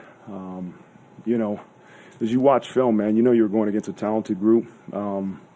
But it could have been easy to overlook those guys in terms of preparation because of the record. But we got a mature group. We got a bunch of seniors that are continuing to lead this group in the right way. And I truly believe in my heart, Saturday's a reflection of preparation, and they're preparing the right way. They have the right mentality, and they're really going out and playing well. I was really proud of the way they played in the second half, being up 21-3, and to come out and defensively, I think there's an interception, turnover on downs, 3 and out, interception, touchdown. Offensively, it was touchdown, field goal, touchdown, and that's a pretty dominant half of football, and so I'm really proud of the way they perform. Is Marcus Freeman getting his LeBron memory going? Where he can recall every part of the game. Oh, yeah, that's the guy that's locked in. He's like, yeah, remember on that third down when he had to pass and it went over his shoulder? Yeah, and then he can recall his recollection is amazing. Mm-hmm. Marcus Freeman is starting to develop that senior recollection of a good coach when he can point to specific. Because remember earlier in the season, we'll talk about scheme later. And you can see Marcus Freeman grow now. He pointing out drives. He talking about what the game plan was. He didn't need the sheet. Before he had to look down and be like, what we do? Okay, we had this. Remember he gave us the 5 reasons why. Oh, we lost on this right here. He was reading the sheet off. He don't need no sheet now. He don't need no sheet. He said, yeah, we had touchdown, drive, kick, touchdown, kick, touchdown. Now we're going kick, pick off, turnover. Oh, yeah, he just recalling because it's locked in now. His maturity has grown. He's not out there talking about, oh, what happened in the game. We'll talk about it later. He had to look at the sheet all hard like he wasn't there. Marcus Freeman is in total control of what's going on with his team. Mm-hmm. He's in tune in the game. He said, oh, just throw something out there. I remember. I was there. I know everything that happened. That's a guy that you want to go into battle with as a general because he seems like he's got tentacles everywhere. And his coaching situation is going good, and he's being aggressive. We playing against a 1-8 team that's real lowly. We trying to block every punt. Man, we trying to block every punt. Yo, same thing against Navy. They were almost getting just about every punt against Navy. Be like, man, we ain't letting you relax out here. We gonna come after every. I don't care you 1-8, and the score is 50-0. We gonna come after every punt. We might even go. I said the one we kicked the field goal. I said we should go for it. They 1-8. Go for it. We got momentum. We across our 50. Go for it. Let's practice on some situations. You know, he want to kick the field goal, be nice. Go for it. What we holding back for? So I just love the fact that just trying to take their heart, Left. Take their heart early. And I think by Marcus Freeman doing that shows college football landscape that listen, we are a team that's yes, our schedule is what it is, but we still aggressive. We still dominating. Something that we needed to do this year to show what we can do on a bigger scale. We're ready for that next level, and we are. Yeah. I feel confident going into a game where it could be 50-50 because we're consistent. Marcus Freeman said his team is playing much faster because they have clarity left.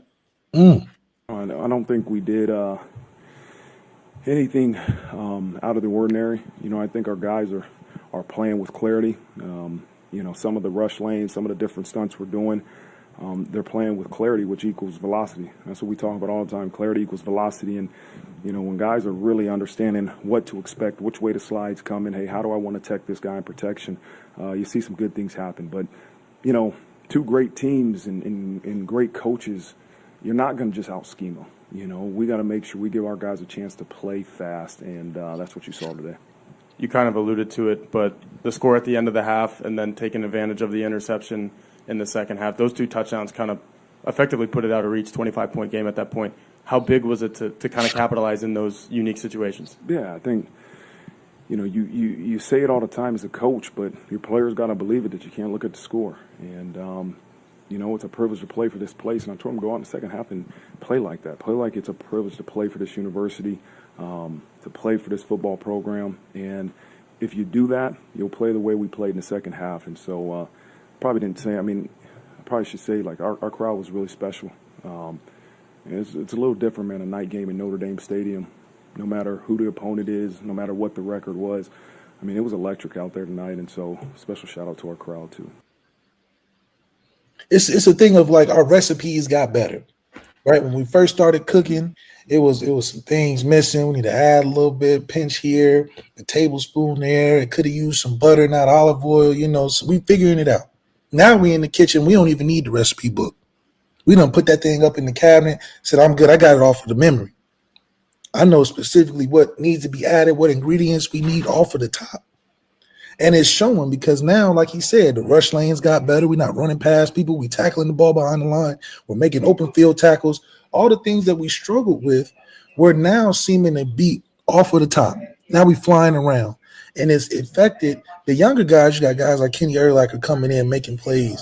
Luke Tyler's coming out, making plays. Everybody's continuing to add to it instead of subtract from it. And that's the difference between year one, where we talk famously about the double safety blitz. Now we bringing all type of stunts, twists, turns, blitzes off the edge, and making it happen to where teams can't keep up. That comes through reps and repetition and having that knowledge. Yeah, I agree with you, Lef. When you start talking about what he's growing in, Double R he touched on it. This team is starting to be a reflection of Marcus Freeman. They really are. They're starting to be a reflection of Marcus Freeman. I absolutely love it, man. We needed toughness to come back, especially in big moments. We needed the grit to come back, and you add that toughness and grit to talent, and eventually it could lead to what we could see as some playoff wins and eventually a national championship. And to see it happen in one season, it's not something that we were working on year to year. I mean, yes, it's been a year-to-year process, but for us to take the steps from first game to now, from 13, 16 points to 51 points in the same season, that's something very special that you don't see everywhere in college football, even with the best teams. You see, a lot of good teams that stay in a range. We've increased our range from 16 points from that last loss to we're putting up 52, 48, 38, 40-something in the same season. So what does that attribute to? That's a team that's buying in, that's taking the steps to get better, enjoying the process, has a process. The team is getting in tune with the calls and believing in each other. This is all in the same season. So to have that much growth from game 1 to game 9, this is a special season that, we really taken to the next level, and Marcus Freeman's in command of all of that. Marcus Freeman talking about execution and how key it's been to this late surge by the Fighting Irish. A great team is consistency, right? And we all can have good plays and bad plays and good days and bad days and good games and bad games. But the sign of great teams, great organizations is consistency. And I challenged them a little bit at halftime to let's be consistent. That's who you really are, right? It's not what you do on one day versus what you do on there. It's like who you really are is who you are consistently. And that's in all walks of life. And so that's what I challenged them with at halftime. And they went out and they were pretty consistent in the second half. Front row on your right, John Bryce.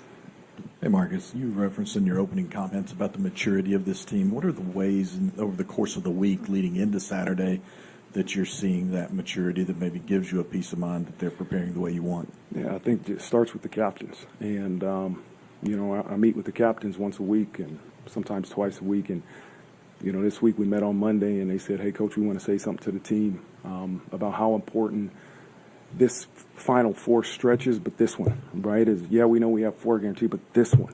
And it's one thing as the head coach when you say that, but when your captains are the ones driving that message, that's a sign of the maturity of your team. And so that's what I'm really proud of.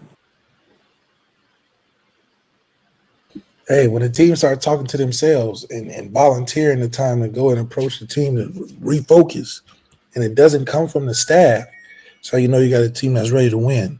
Because if the staff has to do all the talking, all the preaching, all the motivating, which we saw in years 1 and 2 from Marcus Freeman, now we get to see that same leadership. They say, okay, we got you, Coach. We can address these guys. We talk about it on the players' locker line, players only all the time, of how the seniors were telling the freshmen what it was. We didn't need the coaches. They used to tell Coach, we got this, Coach. We know how to get these freshmen together and get them in the right space. We don't need the overarching or the coaching staff to address the team. We have our team meetings. It's a real team meeting. We don't need Marcus Freeman to tell us when to talk to the team, and I think that change is when you start talking about championship teams with great leadership. You looked at Urban Meyer's list of tangibles and intangibles. You start to see that in the team that is self-aware, but also wants to be the team that they said they can be. And like you said, they're reflecting Marcus Freeman in a lot of ways. They went, first year, they was excited. They run around Marcus Freeman, run through a wall for Marcus Freeman. Now they're running through a wall for themselves. They doing it for them seniors. They doing it for the leadership on the team. Before it was, man, wherever Marcus Freeman go, we go. Now it's Marcus Freeman's instilled in us where we believe in ourselves, and now we all almost self-operating. They're reminding themselves of the last four and how important it is to not fall off. Marcus Freeman don't have to go up there and be like and convince guys of anything. They're convincing themselves, and that's good to see. Yeah, you spot on with that Lucky Lefty podcast. So those are the thoughts of Marcus Freeman. Once again, Notre Dame with a dominant victory at home over Florida State. They move on to face the Virginia Cavs, the Cavaliers, as they come in on senior day. And once again, Riley Leonard better not be that last senior that runs out the tunnel. That's all. I'm going to leave it at that. He better not. That better not be the last dude announced. Come on, Notre Dame. I'm going to give you a mulligan on last year with Sam Hartman. This year, it's a lot better candidates that need to run out that tunnel. Yeah, that's the only thing that was cap this off the right way. Do not have Riley Leonard run out there as the last guy on senior night, because there's been a ton of guys that have put the time in that deserve the credit. Let's not mess this moment up. With seniors or these Notre Dame fans. Yeah. So, Lef, I don't know if you saw this, right? Now, let me ask you a question. Did you see RJ Barrett? Very interesting moment recently. They played the Lakers last night, and that's not what I'm getting to. But I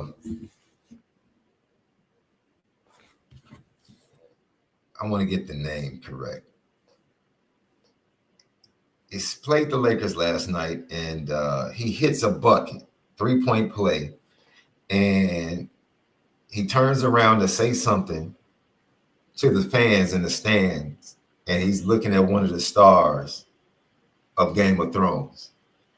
And so he turns around, and he turns back around and points to him and says, "Game of Thrones?" And dude gives him the nod. I was like, yo, that's crazy. So my question to you, Lef, have you ever been at Notre Dame Stadium, like warming up or like just getting ready for a game and like did a double take and it's like, oh snap. Yeah, I've done it at times. I mean, you try to stay locked in because there's so much fanfare and a bunch of stuff going on. But they're more like, oh, aren't you? Yeah. Where I'm sure, like at Ohio State or Georgia, they got Quavo right there. Oh, he on the sideline. What up, Quavo? Or like Colorado is every week. They got another rapper performing in the locker room, or people that not even related to football be at the game. With Stephen A. be at the like, oh, Stephen A. at the game. So I think I have done it at Notre Dame a couple times more on guys. I'm like, is that Tim Brown? Is that the guy that you hear about so often? And that's a pretty cool feeling. To be in an environment like that where they're there to watch you. And instead of you watch them on TV all the time. So I've had a couple of times like that where it's kind of like, man, we in the same space. like what's up? It's funny. I've had a couple of moments like that, right? Like running into Quavo in the Grove. And you're like, oh, I'm on the phone talking to my cousin. I turn around, that dude's right there. I'm like, Quavo? Like, what? All right. Yeah, I've had moments like that. All-Star Weekend 2003 out in LA. It was a couple of moments where I ran into some players. Anthony Mackie upstairs in the 40-40 in New York. Oh, Anthony Mackie, yeah. Captain America. This is right after Papa Doc. This is right after he did Papa Doc. Yeah, he was ascending. You know what I'm saying? He was ascending. He was one of the skinny nerds. When they notice, you notice him, and he may not get all the love, but he was super cool.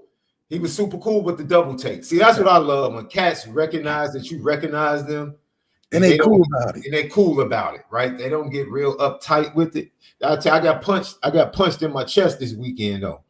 Like my daughter calls us and she's like, "Yo, she's working.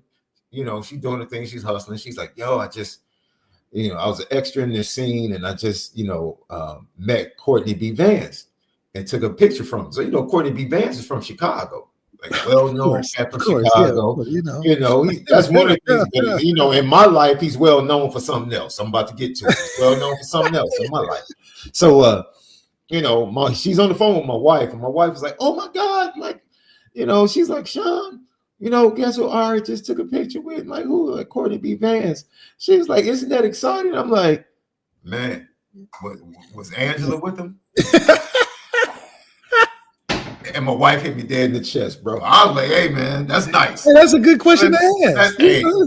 Oh man, you took a picture with Courtney B. Vance. That's what's up, yo. What about Angela? Was Angela nearby though? By chance, by chance, did she happen?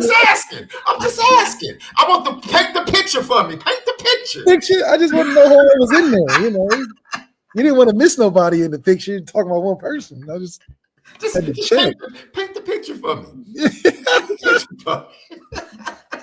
Might throw my name in there too. Just say I was. My wife, she caught me too because I wasn't expecting it, dude. She caught me right in the triangle, right there. Just inquiring. Oh man, yeah, it was a star-studded event. Of course, John Bon Jovi, always. Bryant Young. How did you get the Fitzgerald was there? His name. What kind of privilege you got to have that? That's kind of cool now. Man, who knows? They must have had him on the schedule or something. That was pretty dope to see. Is there anybody that you think you would meet and you would just kind of be like stuck? Only people would be Dave Chappelle. Now, see, man, I would laugh. I would immediately, if I turned around and Dave Chappelle was right there, I would immediately bust up laughing. Immediately. He would solicit laughter from me on sight. I'm like, yo, this dude is a fool. Man. He's a fool. Just looking at him. I just think he would have this look on his face immediately that would make me laugh. It's funny because he buffed too. Like he went from real skinny to now he's buff, and you just like he buff Dave Chappelle. Like, let's see, John Massey said Josh Allen. That's funny. I think that Coach Vic said Rihanna. All right. She already told you she ain't doing no more music. Man, I ain't mad at her. She must be killing it in cosmetics and lingerie, baby. That she's good. She's good. She's good. Fashion, health, and beauty. She's good. Hey, man, I'm trying to think. Is there anybody that would make me just be like, man, yo? Maybe Michael Jordan, just because it's Michael Jordan. I mean, nah, I've been close enough to him. But Chicago, never seeing him and seeing him for at least like, that's he wouldn't. I'm trying to think.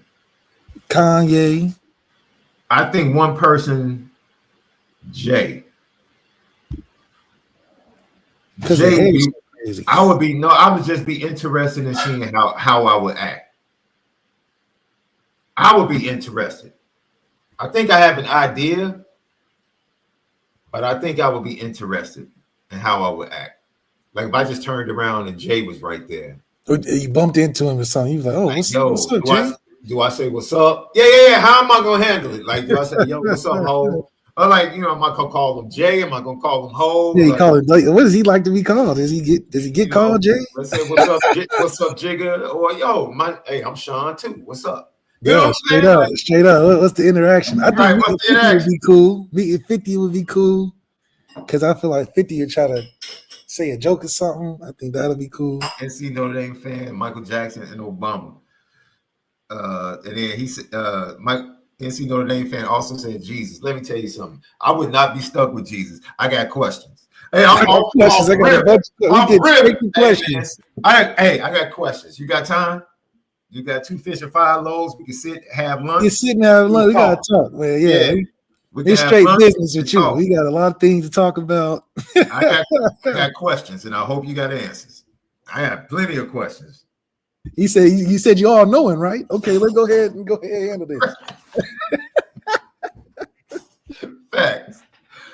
Facts. You gotta love it. Lucky Lefty podcast. So left Mark Harlan, AD for Utah. Yeah. Oh, he wasn't playing. And then got up before questions started. He was like, yeah, first of all, the AD coming to the post game. I thought it was the head coach at first. The way he walked in, he came in, sat down, didn't even waste no time. Got the straight. Yeah, this is some garbage. I thought we was going to enjoy being in the Big 12. Wait a minute. That we're gonna get to that as well. That was crazy too. That right there would not fly. I can tell you that now. He wouldn't be able to get on the bus. I've been an athletic director for 12 years. This game was absolutely stolen from us. We were excited about being in the Big 12, but tonight I am not. We won this game. Someone else stole it from us. Very disappointed. I will talk to the commissioner. This was not fair to our team. I'm disgusted by the professionalism of the officiating crew tonight. Thank you. He ain't got the coaches. Utah's coach, who I love, man. That the way he ended his press conference, that man just flipped the chair on the way out. Like, I mean, it's how it went down. I was like, yo, and they did. It was stolen. They don't have no media training for ADs because they don't even get on front of the camera. He was talking. They were trying to put their phones up there. He's like, I don't need all that. We got robbed. I'm gonna go talk to him after this. Don't even worry about it. I'm gonna go handle it. You know, this is a shame. So Georgia loses at Ole Miss on Saturday, and you know, they storm the field, and you storm the field. You know, you just try to navigate and get to the locker room and not get into fights. And you know, usually the staff is trying to find their players, the coaches are trying to find their players to get them off the field to keep them safe. And a Georgia player decided to do this when the Mississippi fans stormed the field.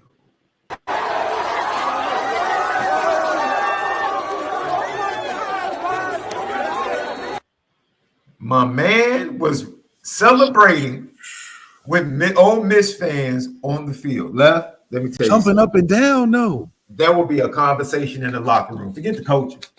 Forget the coaches. My man. Where you think you at? You got the gear on and everything. I mean, good grief. You got the pads and the jersey and the big G, and you out there jumping around with the fans? Oh no. Bruh. You ain't getting on the bus. Well, you might as well just stay here since you missed out. I'm talking about jumping for joy. Marcus Freeman would never let that happen. Are you kidding me? Never. Kirby Smart's response was right. He's like, that was so egregious. I don't even want to talk about it. I don't even want to talk about it. It was so egregious. Like, y'all about to make me embarrass him publicly. I don't want to do that. Y'all gonna make me embarrass I don't want to do that. This kid here, man, let me tell you something. You disrespected the G so bad. So bad. Forget. Students shouldn't let you walk around campus this week. Absolutely not. Absolutely not. Who does that? I don't care if I know you or you my best friend or my lifelong, whatever. I'm not about to in the upset. This man is crazy. My man, you're supposed to have the saddest face of all. Sad face. You're supposed to be damn near trying to avoid fights. You over here with them. I'm talking about y'all in the circle, huddled up. What are you celebrating? That's the what are you celebrating? Honestly, I get if you ain't seen your friend in a long time and all that, but you are celebrating with them like you wasn't on the other team. Oh, man, jumping up and down. They not like this.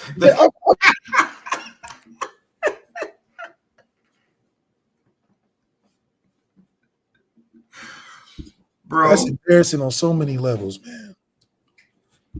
Hey, man, if I was Kirby, I might have said something publicly. I might have. I mean, he tried to reserve himself from not saying something publicly. I'm gonna keep it a buck. Like my brother in Christ, as our boy Ken Gibbs would say, my brother in Christ. Don't Turn your stuff in, man. Clean your locker out after that. You have to. You have to. How else? That might affect their playoff chances. If we're being honest, they're hanging on by a thread. Bruh, we literally might be out the playoffs after this loss, and you are sitting here jumping up and down with folks. Like it's all good. After Kirby just had the famous Texas speech of how they come there to eat. Right. We ain't taking no pictures. We coming there about business, and we felt disrespected and all this other stuff. And you out there celebrating with the enemy, man. He couldn't have been playing. That's the one thing I know for sure. He couldn't have been on the field playing. That was wild. That was wild. I mean, you got to clean dishes or something. You got to, you know. Up, down. Lucky podcast. Left. I'm here to tell you, man. Kirby Smart better than me. He's better man than me. Because I just have to. Let me see. Deal for every better in the world. Your boy Zay Flowers. Zay Sunflower Flowers. Zay Sunflower, how did he do yesterday, love? How did he do? How was your parlay yesterday?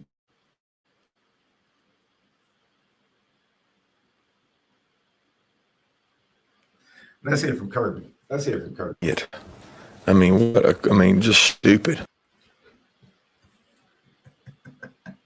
Kirby, say it again. What an idiot. Just stupid. Yeah, what an idiot. What an idiot. Just stupid.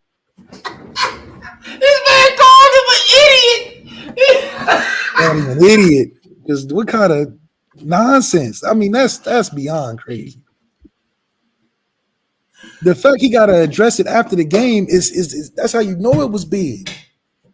That was today. That was today.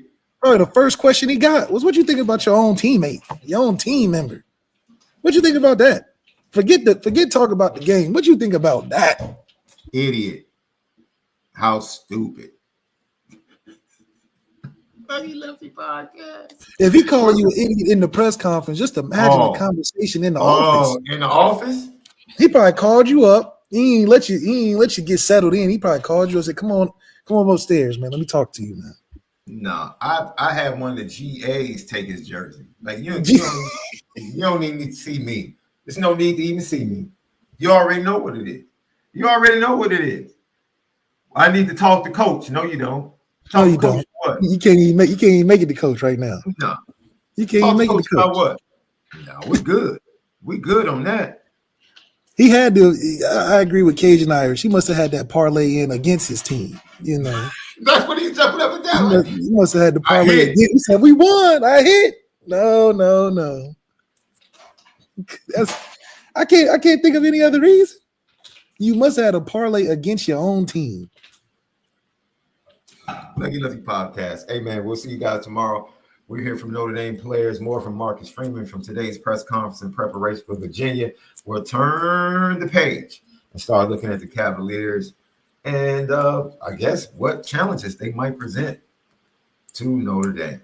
For Left, SD2 Mics, have a great day. But make sure you continue to spin it different.